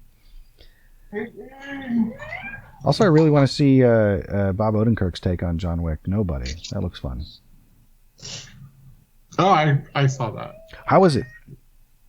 I mean, it wasn't John Wick, but No, but it's the people who made John Wick. I mean, you know. it was surprisingly enjoyable. I guess Oh, because good. I kind of came in going, you know, this is either going to be good, like pretty good, or it's going to be really terrible, you know. And it was better than I thought it was going to be, like by far. Since, you know, I was kind of thinking I'd be lucky if it was, you know, just a little over mediocre, but it was really, really enjoyable. So how do you feel about the on that kind of level of expectations versus what happened? How do you feel about the way they've handled, at least in the last two incarnations, the Deadpool movies? Deadpool, I think they did really well with that. Okay. And, it's good to hear. They did. I enjoyed them. I was surprised, honestly. Like when I first heard they were going to even do the movie, I was going, okay, are they going to pull this off? And, you know, I mean, Ryan Reynolds pushed and pushed and pushed to get this done. Right. That's what I heard. Eventually gave in and said, okay, fine, and then it blew up. And the first one was great, and then the second one was. I thought the second one was great too, and for all the weirdness that it had in it, and the little like things that, you know, would otherwise be unnoticed if it wasn't like the fans and stuff really getting in there. A lot of Easter eggs just going through. That's good. And I was cracking up about the second one a lot. Just the little details, like you know, the Juggernaut soundtrack, like his whole during the, you know, the song, the choir singing the that whole thing. Yeah, that was hilarious. It took me my brain a second to realize what I was hearing. When once I did, I was just laughing because it's like, yeah, exactly. Well, that was the kind of stuff. I do like little things like that that they put in things that, like, if you're paying attention, you'll notice, and you'll have, you know, sometimes you try to explain them to somebody later, and it's like it's really one of those you had to be there things. It's like, did you ever see Pootie Tang? No. Okay, so Pootie Tang is like a sort of like a blaxploitation kind of parody without actually having to go back to the 70s. Is that kind of character. This was directed by Louis C.K. back in the day before he got into his trouble there. And features a guy, Lance Carruthers. Did you ever see CB4, that movie with Chris Rock, the rap movie that he did? Where it was the fake gangster rap group? So that's more of a straight ahead comedy. Like, these are comedies, right? So there's a bit where in Pootie Tang where he thinks that he might have accidentally ended this guy's life, right? And the music is getting kind of sad in the background, and there's like sort of like vocalizations and, you know, so sad, that kind of thing. Except I don't think they're actually saying so sad, but it's like that kind of thing. And then like the guy comes back to life, and everybody's like, huh? And then the song goes, how'd he do that? Like, and it just, you know, floats by. And you're like, wait, what just happened? How'd he do that? And it's like, that's what I thought. And that was pretty funny. Like, little moments like that are fun, because then you're like, oh yeah, I'm watching a movie. Yeah. Called Pootie Tang. But like Pootie Tang. Yeah, it's a pretty funny movie. I mean, it's, you know, it's mostly funny. It's also got JB Smoove in it, and Chris Rock shows up in it, and not Richard Crenna, the other one, Robert Vaughn. Yeah, he's the bad guy, and he's pretty funny. So on the Deadpool tip, I do remember that they created like a kind of a short film version of it to sort of like, I think, get people interested in it. And I think it was the short film version that like, I think it had the desired effect, basically. It's like people were like, oh, this is what the character can be. Because all they had, all the audience at large had to contextualize was that odd take in X-Men Origins Wolverine back in 2009, I think it was. That was terrible. Yeah, that was You thought that was terrible? That was the X-Men Origins Wolverine, like the Deadpool, and that was like, there was a first scene where they introduced him and all the guys, which was fine. Everybody was like, okay, we want to see more of him. Yeah. But that part of Deadpool, that's still like one of the most notorious like scenes in comic book movies. Just like, oh, what were they doing? What were they thinking? That's just like god awful, you know. Yeah. It's like, let's go back and watch Shazam again, or not Shazam, but Steel with Shaquille O'Neal before we watched that. And that was, yeah. Yeah, I only saw Steel once, and it wasn't, you know, I don't remember being terrible, but I mean, I don't really remember it that well. I do remember Richard Roundtree was in it, and then he made a comment about the hammer, and he said his favorite part was the shaft. And Richard Roundtree famously played a character called Shaft, for those of you in the audience who don't know. So there was a little, and they even like kind of, there was a little wink in there somewhere. I don't think anybody actually physically winked, but the line, you know, when he said the line, there was like a pause for the audience to be like, I see what you did there. But no, Steel was supposed to be, wasn't it supposed to be like based on one of the Death and Return of Superman versions of Superman originally? Yeah. And that didn't happen, right? Oh, somebody's got your phone, I think. Yeah, that's okay. Okay. What do you mean it didn't happen? Like, well, it wasn't. So how, in what ways, if any, because I could, my impression, did the character in the comic book differ from what ended up in the movie? For Steel? Yeah. My assumption is that they're very different. I could be wrong. Honestly, I don't remember much about the movie. It was really forgettable. It was forgettable. Yeah. Okay, well, fair enough. I remember he had a Superman tattoo on his shoulder. Yeah. I think, although I think Shaquille O'Neal really does have a Superman tattoo on his shoulder. So that's cool. I think that was legit. I'm just thinking about because the comic book movie as a genre has really had some interesting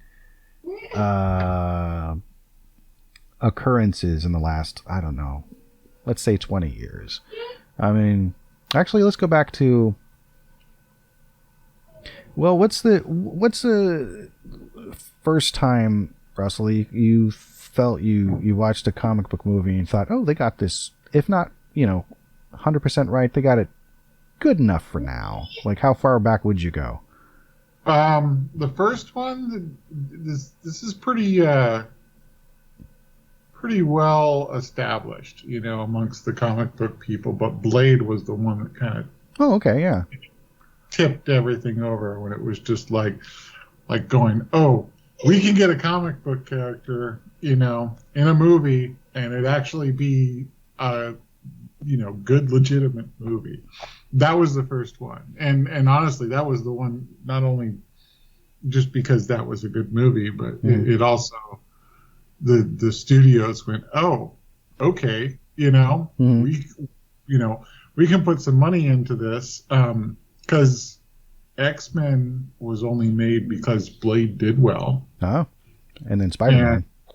Yeah, and then from there, you got Spider-Man. So, those kind of went. I mean, Batman was around before, but in Superman, and those. I mean, like the first Superman is still, I still think that's a good movie, and like the '89 Batman movie is still a really good movie, but they weren't like they kind of just seemed like, because it's Batman and Superman, that like they were going to be kind of good no matter what, like it's like cream of the crop, the top characters there. Of course they're going to have good movies, Blade was somebody that was kind of like, obscure, didn't really, not a huge character, so Was he part of a series that was called Tomb of Dracula at one point, or? Yeah, that was where he first appeared, was in Tomb of Dracula. Okay, I've heard of that. It sounds like a Hammer film. Actually, if you watch Comic Book Man, right, Tyson? At least the reruns and stuff like that. Nope. I have seen it, but I've seen a couple episodes, but nothing past like the first series. Yeah, I know. I don't have a lot of time to watch TV. So sorry. There's I don't know what season it is, but one of the seasons somebody brought in or either they brought it in or they were buying it, but they had a Tomb of Dracula with I think Blade in it. Oh, nice. Blade Blade was a great movie, a great franchise, and I got Blade's sword somewhere. Oh, nice. Well, the one with it like is coded to him so that like if somebody else tries to grab it, like things slice the hand off or the fingers off. Unfortunately, mine is not that high tech, but yes. Unfortunately. Yeah, unfortunately, mine's not that high tech like that, which means anyone can grab that sword. It's not gonna explode their hand with blades that pop out from the inside of the handle, but it could do some damage. I do like how different and yet good the three Blade films were from each other. Like, I mean, the first one, I know they were all written by David S. Goyer, but only the third one with Blade Trinity was directed by him. And I don't remember who directed the first one, but I do know that Guillermo del Toro directed the second one, and it was, I felt, kind of a different take on the a slightly different mood. I mean, it was certainly different color palettes. I didn't know he directed the second one. Yeah, it was a big, that was kind of a, well, he had only directed, I think, Kronos, and it was before Pan's Labyrinth, so, which I think that was his big one. Oh, and I believe he had directed Mimic at that point, which was pretty interesting horror film. Mimic, yeah. Mimic was a good one. Yeah, Mira Sorvino's in that one, and some other people. She's the only one I can remember at the moment, but. He did Hellboy too, didn't he? He did, and that was definitely after Blade 2. And Ryan Reynolds was in Blade Trinity. I mean, there's a lot. Blade Trinity was an interesting animal as far as these movies go, like because it had it was like a horror, not quite comedy, but it had all these people who were in like Christopher Guest comedies in it, just sort of in including Triple H. Wait, Triple H was in Christopher Guest comedies? No. Triple H was in Blade Trinity. Oh, okay. Yeah. So, I mean, maybe not all these. It had two people. Parker Posey and then David Michael Higgins. Is that his name? They're in it. Anyway, so like, and then, but Ryan Reynolds was really funny in that one. That was actually the first I think it was the first time I'd seen Ryan Reynolds in a movie was Blade Trinity back in the day. And I was like, this guy's funny. And I just remember thinking he was funny. This guy's pretty funny.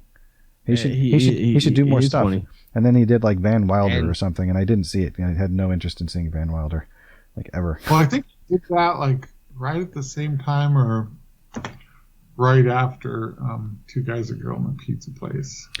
That was a TV show, was it not? Yeah, that's where he got his start. Okay. Nathan Fillion was in that show too. Really? And, yes, it was actually a pretty good show. Interesting. Did James Gunn have anything to do with that show? I have no idea. Okay, because I mean, I know he and Nathan Fillion, either that or Joss Whedon, or they tend to work together. Mm-hmm. Tended. I don't know if they still do. But yeah, like Michael Rooker is one of those regulars of James Gunn and them who shows up in things. What was it? Mr. Svenning from Mallrats. Brandy Svenning's dad. Yes. Yeah. Yes. What was his name? Doug? Michael was it Rooker. Doug Svenning or something like that? You know what? Damn, that's pretty sad. I don't remember. It's Hold on. okay. It's not that. It's just trivia. It's not. That's why it's called trivia. It's not important. Right. I know it's not, but now it's going to bother me now. Because I should know that. That's what I should know, and I don't know that. Why? What? I think one of the things that Russell, you might remember about me from back in the day was I was quite into trivia. Yeah. Yeah. Sorry about that. Okay, so his name was Gerard. His first name was Gerard. Oh, was it? Gerard Yeah. Svenning? Svenning, yes. Gerard Svenning. So they just called him Mr. Svenning then, probably. Hey, Yes. Mr. Svenning. Okay. I always thought, for some reason, I thought, so who's Doug Svenning? Or who's... Nobody. I don't know. So it means I've confused another Doug in my head with this character in some way. Yes. Poor Doug. Yeah, poor Doug. Unless there actually is a Doug Svenning, and he's going. Yeah, remember me. I'm sorry, Mr. Svenning. I don't know why I don't know why that's well, there. I mean, the likelihood of a Doug Svenning listening to the show is it's probably like 1 in a billion, and so I think Doug will be okay. Hey, Doug, if you're out there, buddy, you'll be fine. Mm-hmm. Yeah. No shade, or whatever it is the kids say. All right. No shame in your game, Doug. Speaking of what the kids say, I would like to point out that I learned recently while looking through this book for like words for tonight's quiz. I came across a word that is actually still in usage, and it's the word twee. Twee. Twee. Yeah, I hear people use the word twee all the time. They're like, yeah, I like it, but it's a bit twee.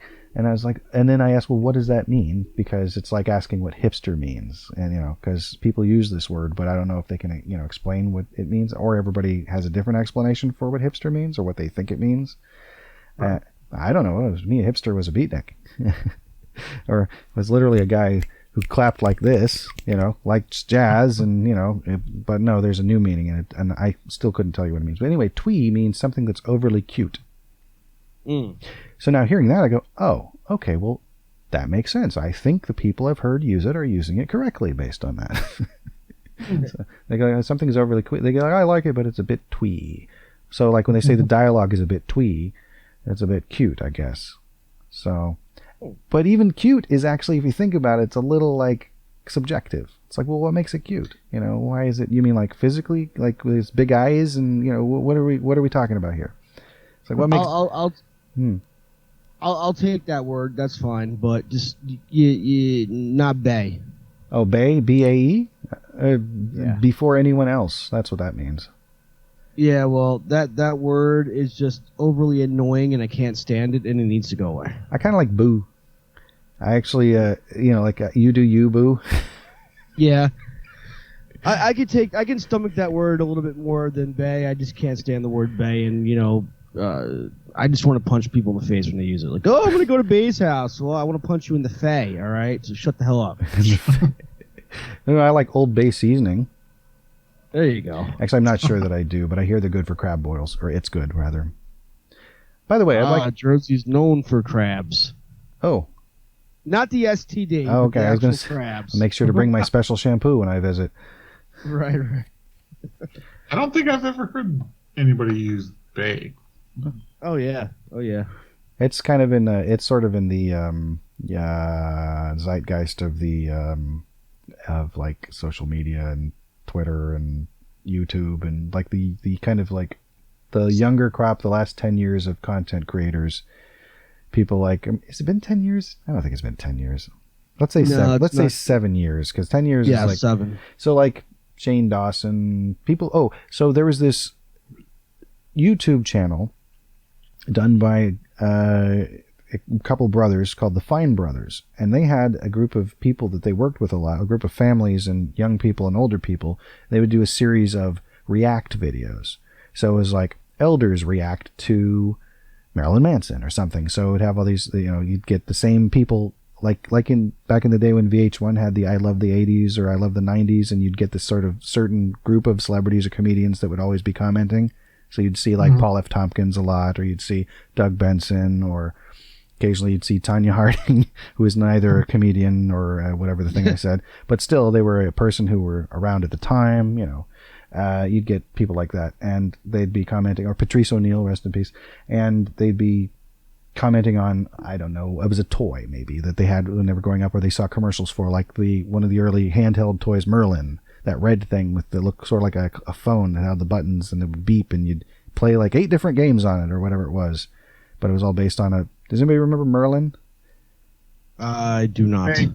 Okay, so it was like early toy. So like people like, oh yeah, I remember Merlin, boy, this thing, and then they'd pretend to play with it, or they'd be handed Merlin, so they would have to interact with it and figure out if they could remember how to use it, and it would be just a couple seconds here and there, and it would all get stitched together because they were dealing with like 20 or 30 different nostalgic things in one episode, having to do with the year 1981.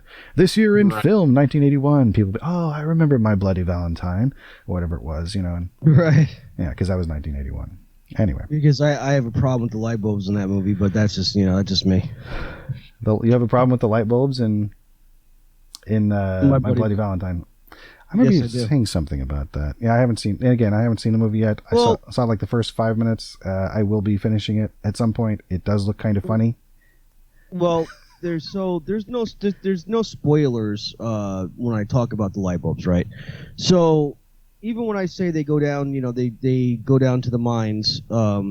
It's, again, I'm not spoiling anything, but here's my problem. Mm-hmm. When they're giving this tour down in the mines, they come across a section where it's they say, oh yeah, this is built in the 1800s. It's all abandoned now, but yet it's been abandoned for how many X amount of years, and no one goes down there anymore. But yet the light bulbs still work. It's kind of like when you'll see it. There's like a young couple that gets chased into like this room that's been, and the room has basically. Light bulbs. Well, yeah, I'm getting to that part. Okay. But it's the exterior of the room is basically been blocked off, like the entire thing, to suggest that this room goes deeper, right? Mm-hmm. And at one point, we do in fact see the room go deeper when there's a cave-in. But now my problem is, here's this room that looks old as hell, probably from the 1800s. It's all been blocked off, so you can't go any further than this little room, or what's been created as a little room. But yet, the light bulbs beyond this thing still, they still work. So that my problem has been the light bulbs, if nothing else, with this movie. And makes sense. I hear what you're saying. Right. Well, it's it's probably for source lighting. That's what they do. Well, I get that part, but I came to that conclusion too. But it's still funny that Sure. I know it's source lighting, but here you're trying to present a room that's been abandoned since the 1800s, and yet the light bulbs still work. Come on. I wonder if that'd be diegetic lighting, or if diegesis only applies to like music in film. I don't know. I think diegetic lighting might also exist. As far as the movie itself is concerned, yeah, it's a fun Canadian slasher movie. It's quirky a little bit, but it's definitely worth the watch at least once in your life, because it is, as far as like slasher films is concerned, It's great. Oh, good. Yeah. I'm sorry I laughed. It's just No, it's funny. No, There's no. parts of it that's very much funny. No, but, you know. no, I hear you. I'm not laughing because I imagine that it's not funny or anything. Yeah, I have he's I have laughing. specific He's laughing triggers. at No, it's because I hear this is my stupid brain. I hear a certain combination of syllables, and then it triggers a reference in my head to something else. So, like, because I heard Canadian slasher, it's got the same amount of syllables as a Mexican hayride, which is which is the tune da da da da da da da da da da da. So I hear Canadian slasher, and it just for a second, and then it's like my brain reacts to it. I hate it, but it happens. Go ahead. At least it didn't take your mind to a dirty place. No. You weren't thinking of cheese and ass. Same. All right. You know, now I have to bleep 4 things. Thank you. So anyway, why? What you have to bleep ass or please? Oh, actually, no. I just have to bleep.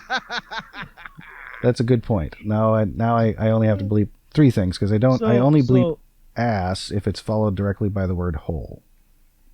So, Russell, when Tyson decided he wanted to start bleeping all the curse words out, I very much said, well, why? He very much, explained to me, we might get a broader audience and things like that. So I thought about that. I said, that makes sense. We'll do that. Now, keep in mind, the earlier episodes of our show here isn't bleeped out, obviously, because there's way too many curse words. So, but, Tyson here is going to act like he's having a hard time right now. I mean, you should have heard it when we had, let's say, Jesse Camp on the show, or even sometimes, I love him to death, Ed Wallach. I mean, sometimes it turns into a real After Dark special, and the curses just drop here and there. I mean, Well, I actually started the bleeping that we got, I think, 3 episodes of content worth from Ed Wallach, and yes. So I think I started bleeping on the 2nd episode because there was just so many swears dropped by everybody. I thought, I wonder how difficult it would be, or how funny it would be to bleep all of these, because I mean, honestly, and I say this all the time when it comes up, it's like, it's not like people don't know what words are being used. So I mean, what are we really doing? All it's doing is just calling attention to it. But there were so many swears that I thought it'd be kind of funny if it was just, you just hear the same thing over and over again, because it's like 50 of them, or something in 2 hours or whatever it is. No, less than 2 hours. It was a lot of them. So it's like I used the Skype noise for the F word. And so I thought, oh, this actually still kind of sounds like the word, but it's not the word. Instead of just a bleep, and the only word that I recently bleeped that just because I don't like the word I know that sounds bad, but it's the RAPE word, and I just used a regular bleep because I don't think that word should have a funny noise. Makes sense. It makes sense, absolutely. But it is funny for me to think that it's like, if you it shouldn't have a funny noise. But you know what? You say the word is not funny, and obviously the word is not funny. The situation is not funny. No, but I hear you. Yeah. If George Carlin was on this show right now, he might beg to differ with you because he would say, "Well, picture Porky Pig, Big Elmer Fudd, or vice versa." Oh yeah, I've heard that joke. I've heard that actually, but that's a whole different thing though. And right, but he was trying to say that everything is funny, no matter what the situation is. It's funny, and he was basically saying, I can prove to you it's funny just by, again, Porky Pig being Elmer Fudd. Yeah, stop saying it. Okay, and so context is everything. Yes, context is everything. Absolutely. I believe that context is everything. Yes. So, but yes, the man was a genius. He was. Yeah. A lot of good. Stop saying it. A lot of good material. No, you can say he's a genius until the cows come home. In fact, there's a podcast I used to listen to more often where instead of saying "swear to God," they'd say "swear to George Carlin," because comedians say "I swear to God" all the time when they're lying. Like really? Yeah, absolutely. They'll be like, "This happened, I swear to God," and they're completely full of it. But it's just a storytelling tick that they do. There's a lot of comedians, or like Johnny Carson would be like, he'd hold up his hand and it'd be like, this is true. This is all completely true. And then he'd go on, and no, it's not true. He's lying. He's lying his butt off because it's a story. Right. So the reason why is because when they talk about things, they wanted to be able to differentiate between when they were lying and when they were actually telling the truth. So that if you say, "I swear to God this happened," you knew that they were probably full of it. But if they said, I swear to George Carlin, it's like, no, we can't break that. We have to indicate, I swear to George Carlin means we're actually telling the truth in the story that we're telling, or whatever it is. That's actually makes sense. Actually, I like that. Actually, it was very effective. Yeah, it ended up in its theme song. Sorry, what? You should be proud of me, Tyson. I'm actually behaving myself tonight. You know, I'm always proud of you, Hunter. Right, but I'm trying. I'm the crazy one of the show. I don't know how I got, dubbed the crazy one, but I'm the one that's. I think you just did it yourself just now. No, I don't know. I think so. I don't know. think so. You're right. But I'm completely nuts. Sometimes. I'm going slightly mad. So anyway, Russell. They're coming to take me away. Ha ha. Coming to take me away, ho ho, hee hee, ha ha, to the happy home where there's trees and flowers and chirping birds and basket weavers who sit and smile and twiddle their thumbs and toes, and they're coming to take me away. Ha ha! Anyway, how are you doing? All right. Yeah, all right. Hanging in there. We've been going for about almost 2 hours so far. Are you? Has it been 2 hours? Well, the recording's been going for almost 2 hours. We started about 5 to 10 minutes beforehand, so it's still more almost 2 hours than it is an hour and a half. So it's like right. It's like when there's people that kind of look like each other, like Thomas Jane and Aaron Eckhart. I don't know if we had this conversation, but like Thomas Jane and Aaron Eckhart to me look very similar to each other. If you don't know who they are, and you see them in various times, it's like, oh, they might be. Like, they don't look that much alike, but as I like to say, they look more alike than people who look absolutely nothing like them. Right. So that's them. I never even asked, Russell, what state are you from, brother? Where are you? Where are you currently? I'm in California too. Nice. See, Jesus Christ, dear listeners. I mean, I don't know what it is with this co-host of mine. Every time we have a guest, it's always someone from the West Coast. All right, hardly anyone ever from the East Coast. We're gonna have to change this up. I think I'm gonna have to get someone from Jersey to come on the show. We're gonna have a real conversation up in here. Well, I mean, Real conversation. Yeah, it's been a little inside joke. So typically when we have guests, and we've had a lot of them on, typically they've always ever been from the west side, not the east side. So it's a little inside joke. Not that there's anything wrong with it, obviously not, but it's just I like to bust his chops every once in a while. Fair enough. We occasionally will have somebody who started on the East Coast, but it ultimately ends up in California. It's a time zone thing because he starts the show at after midnight. Yeah, so because he's out there in Jersey. So, but he also works nights, so it kind of works with his schedule, sort of more so than which it works out fine in that regard.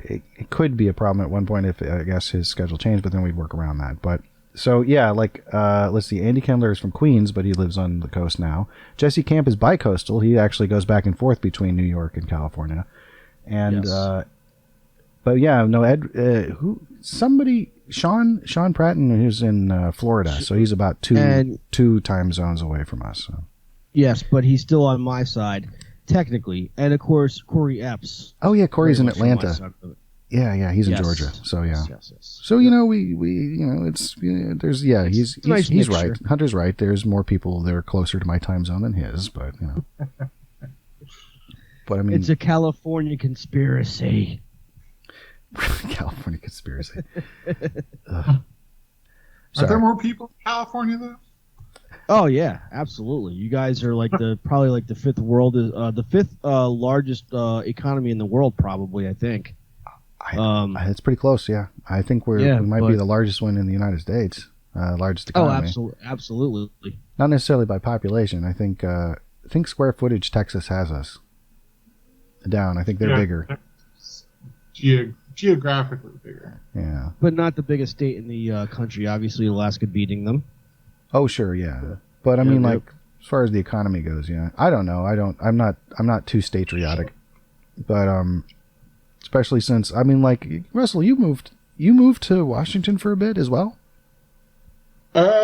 Yeah. I was in Seattle for not very long, like 6 months, but okay.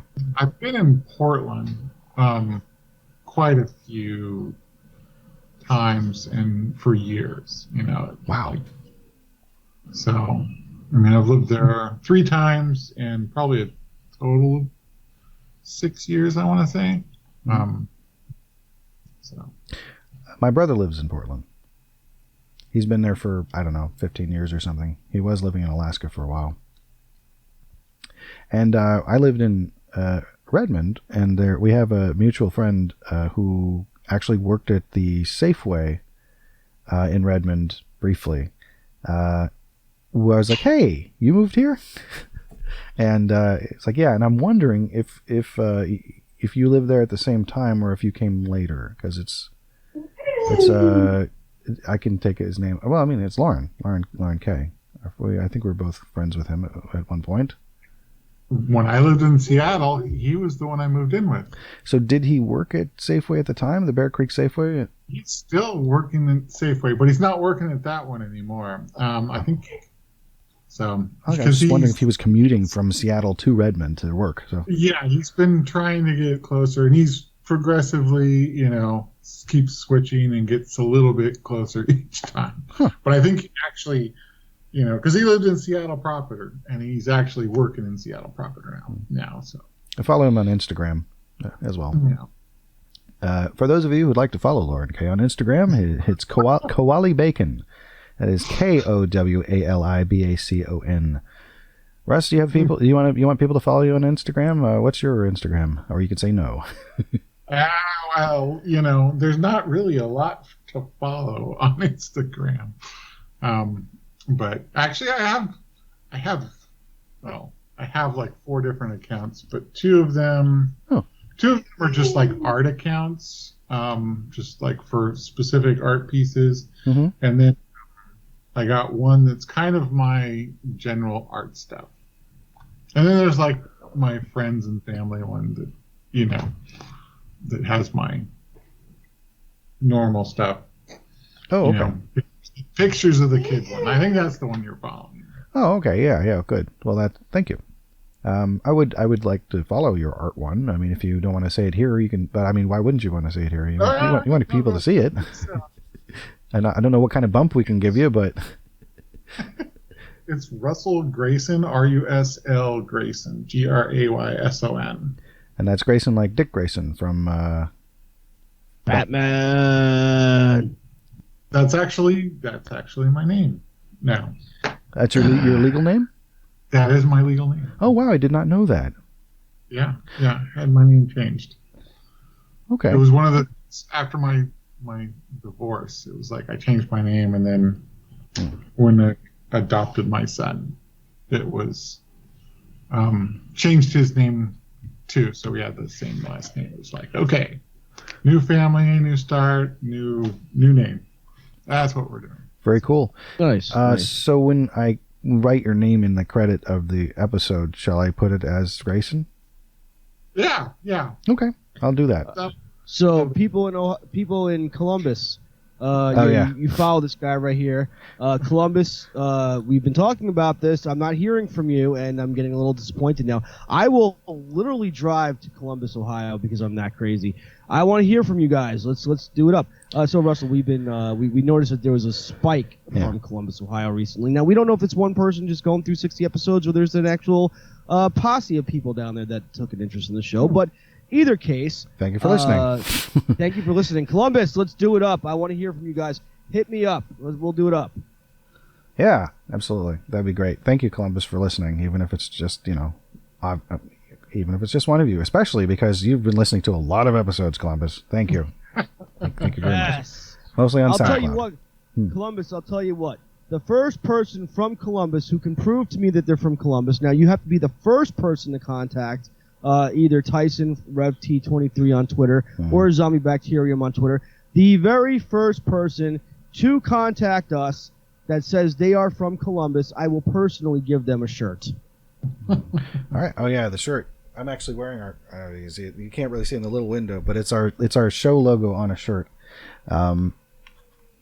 that red, black, and white thing that people see. That is the silhouette of the man with the writing on it. So nobody can see at the moment because this is an audio format. Although this will eventually be on YouTube. Eventually. Yeah. After I get done putting the other 25 episodes that aren't up yet on YouTube. So I've got a kind of a backlog of things. But anyway, eek eep op ork Russell, are you on Twitter? I am. I don't know my Twitter handle. I don't tweet anything though. I'm just I just follow mainly news. Oh. I have news and then some comic book people that I look and see what they're talking about, and that's pretty much my Twitter thing. Yeah, I don't tweet anything. I don't post anything. Instagram's where I do my stuff, and that's it. Cool. Yeah, I'm fairly active on Twitter since 2009. So March of 2009, I've been very active on Twitter. It's where actually I've met most of the people that I've met since then. That's where I met Hunter. Yep.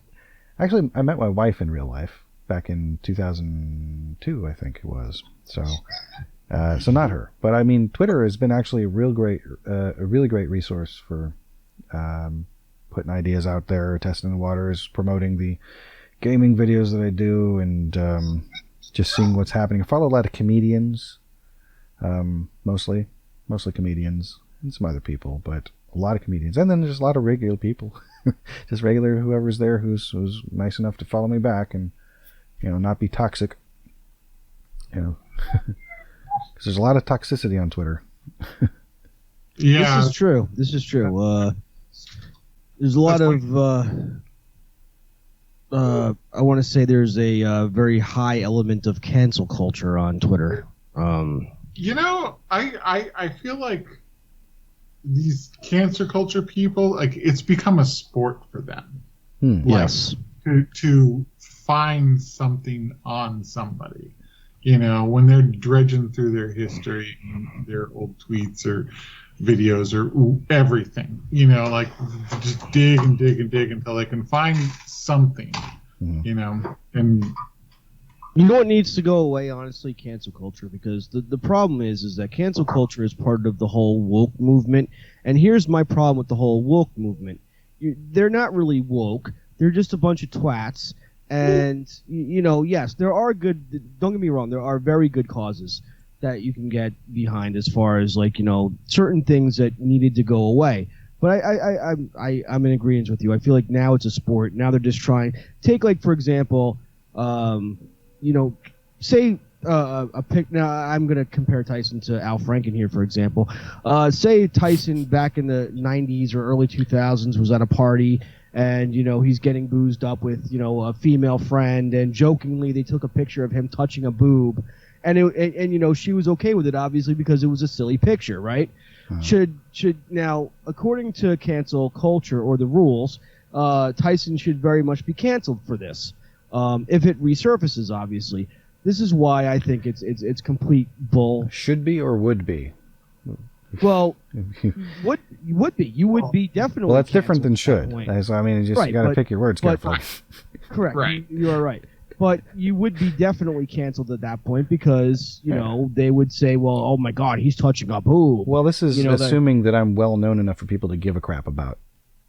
Correct.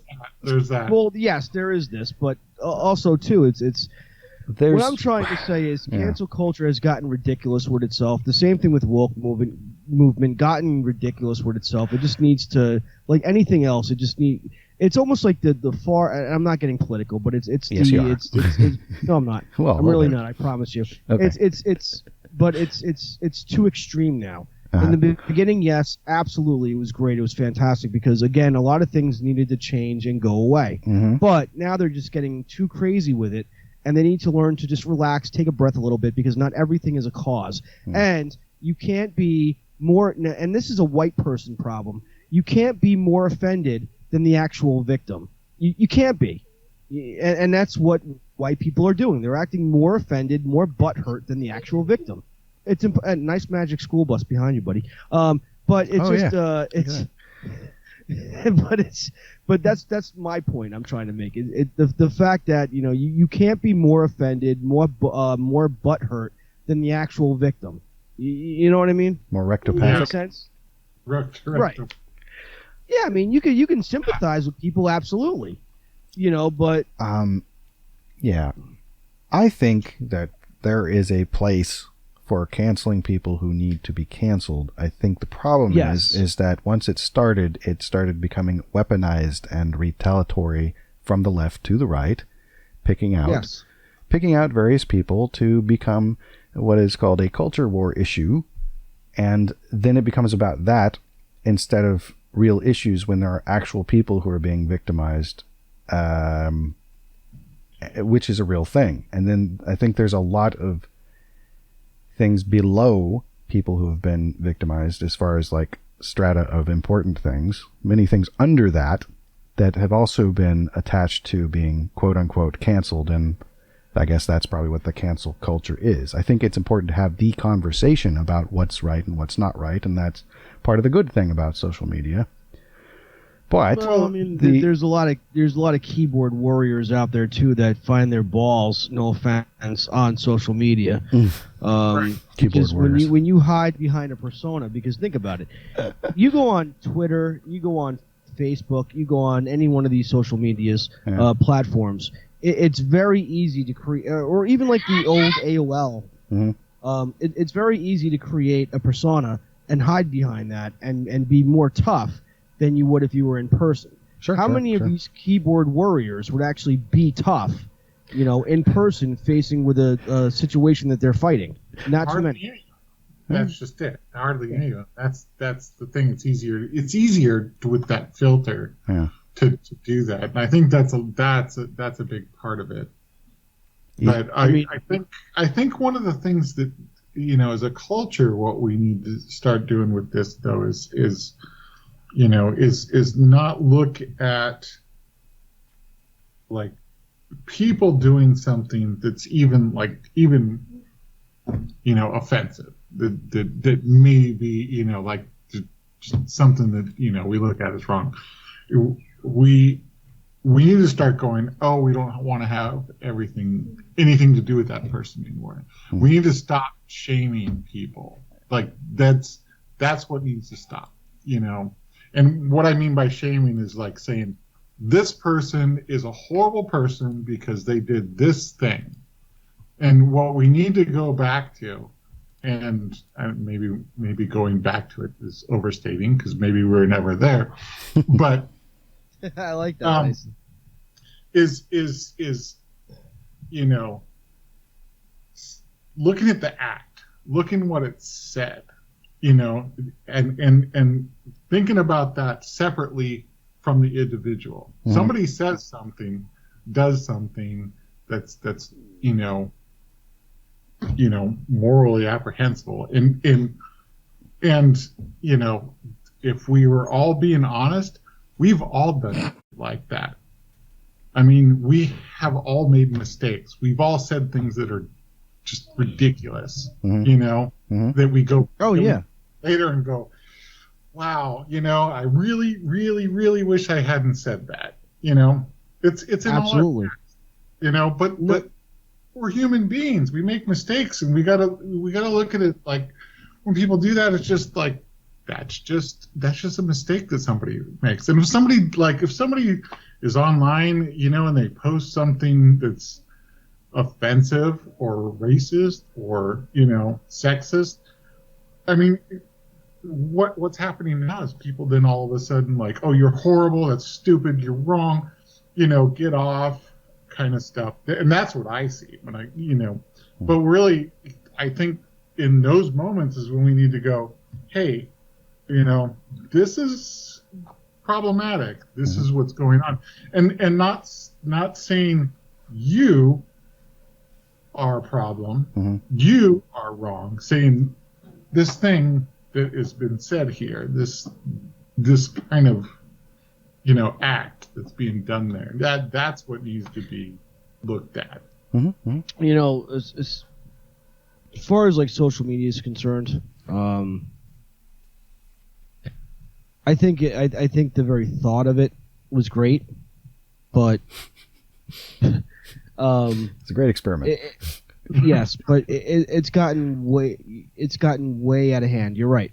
When it comes to like when it comes to like a post, a tweet, comments made, or people trying to put that crap on social media, right? About because they're digging stuff up about somebody's past. You know what? I think that the next challenge should be is people need to come off social media for at least a week and just let it go. Take social media breaks.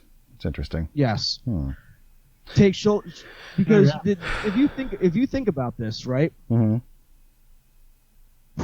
All right, so back early 2000s, right? We had AOL, let's say, right? Yeah. Sure. And pre smartphones, we had flip phones, obviously. When you were off your computer, right? You couldn't hook up to your internet. You couldn't hook up to your social media platforms because there were none back in the day. And now it seems like obviously touch of a button you can go on your Facebook page or your Instagram page or your Twitter page, anywhere you're at. So that's became the problem. People started living on social media, right? So we need to just give it a break. Just take away the power a little bit and not take social media so damn seriously, because you know what? Everyone has screwed up and made a mistake on social media. Every single person that's on or engaged in social media. Well, I'm pretty sure I've said one or two things on social media that I regret having put out there, but... Oh, I know I've said some stuff that, probably I shouldn't have said over the years, but I mean... But there's a lot of stuff, there's a lot more stuff that I've thought and haven't put into writing. Well, obviously. I'll go, no, that's not for public consumption, not that thought. Well, also because people, if they're following me on Twitter, and they don't get what I'm about by now, they don't need me to rant at them and talk about how stupid I think people are, because I'm not talking about the people who are already listening, for the most part, because I've kind of got my bubble down to where people who are already listening kind of understand how I feel about things. Probably. If assuming that they're listening or that they're paying attention. So if I go, I'm tired of all you blah, blah, blah, blah, blah, then I'm now talking directly to them, and it's not really about them. It's about the people I'm mad at. I'm not mad at the people who are already listening. I'm mad at the people who aren't listening, who are out there not wearing masks, not social distancing, not you know what I mean? Like it's specifically. Wait a minute. Specifically about the plague. Specifically about COVID. People know that I'm pro-mask.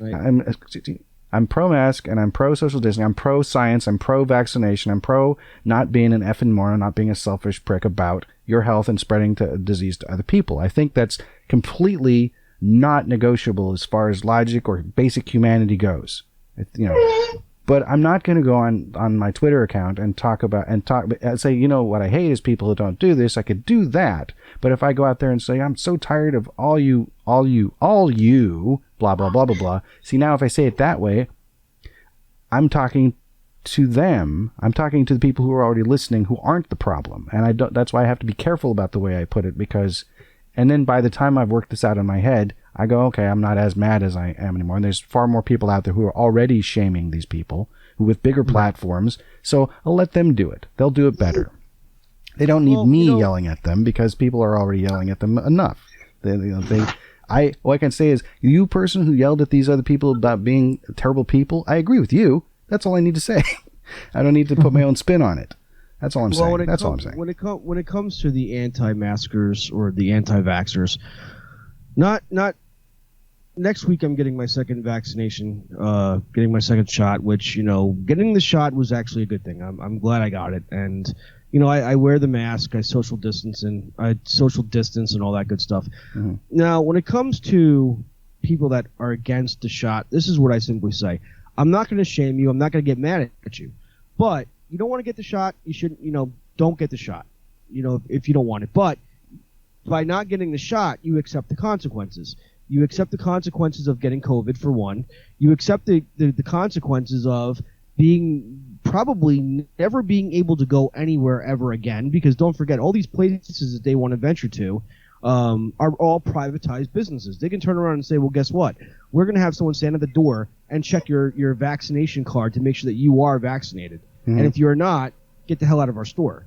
I saw some guy on TikTok the bare minimum arguing about, I saw some guy on TikTok arguing, I think it was at a Sam's Club or a BJ's perhaps, and he was arguing with somebody who was obviously wearing a mask, and he was like, well, I'm not going to wear a mask.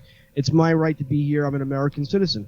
No, it's not your right to be there because, again, at the end of the day, it's a privatized business, and you could be kicked out. So just because you're an American citizen doesn't give you a right to be anywhere. Except America. Right, except America, but... But yeah, no, I hear what you're saying. But you think about that, though, yes. Even, like you just said, America, Tyson, which means... But the government actually can revoke your right to be an American citizen at any time.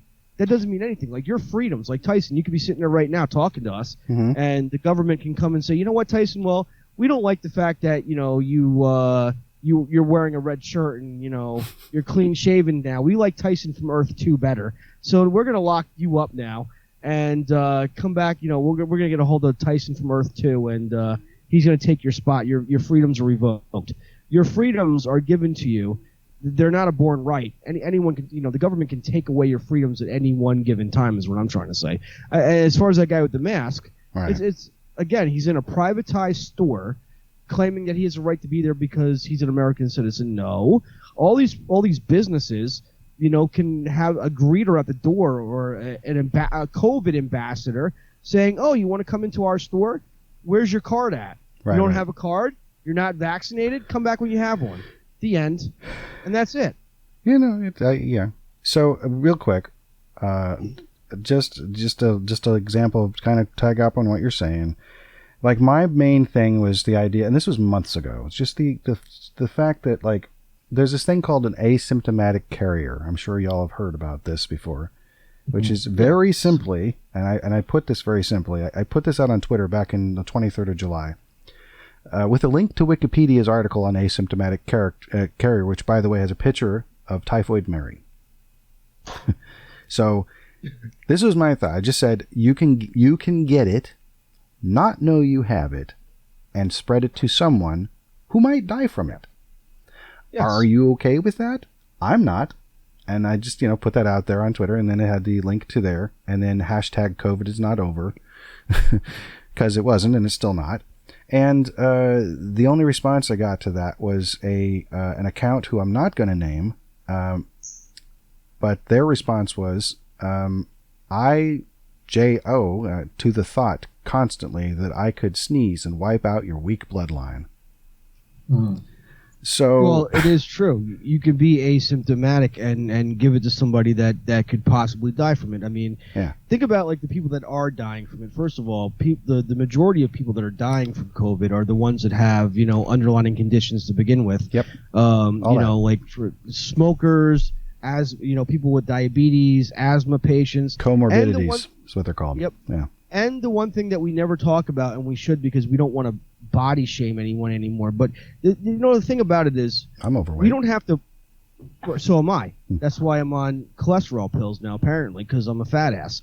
But the thing about it is, I get it. You don't want to body shame people. I get that part. But the problem is America is extremely obese, and it's been a long going problem for a very long time. And other countries don't have this issue. We do, for the most part. So yes, there are ways to tackle this problem without saying, "Oh, you're fat and you're disgusting." No, you don't have to call somebody fat and disgusting, but you can do something about the obesity that's clearly a problem in this country. Sure, yeah, personal responsibility, I guess. As Forrest Gump, says, that's all I have to say about that. But also too. It's not the government's responsibility to make me lose weight. It's basically up to me to make me lose weight. Mm-hmm. So it'd be nice if they could incentivize it. Right, but I'd be incentivized to lose weight, but I have been losing weight. I've been losing fat, but I'm still, But you're not. Well, how much do you weigh? Right now, I don't know. I'll tell you. Okay, so the heaviest I got was for my height. I'm 5'7", 5'7" and a little bit, and I got to like 220 pounds, I think. Because you and I are the same height, so I'm 183 right now. Okay, so I got down to about 185, 180. Like I managed to lose a lot of weight, and you can actually see it in my videos over the years. I get kind of like thinner, and I've put on some weight. I don't think I'm back up at 200, but it took a long time, and diet and exercise. I was also not having wheat during that period of time because I couldn't digest it properly due to taking ranitidine, a acid reducer.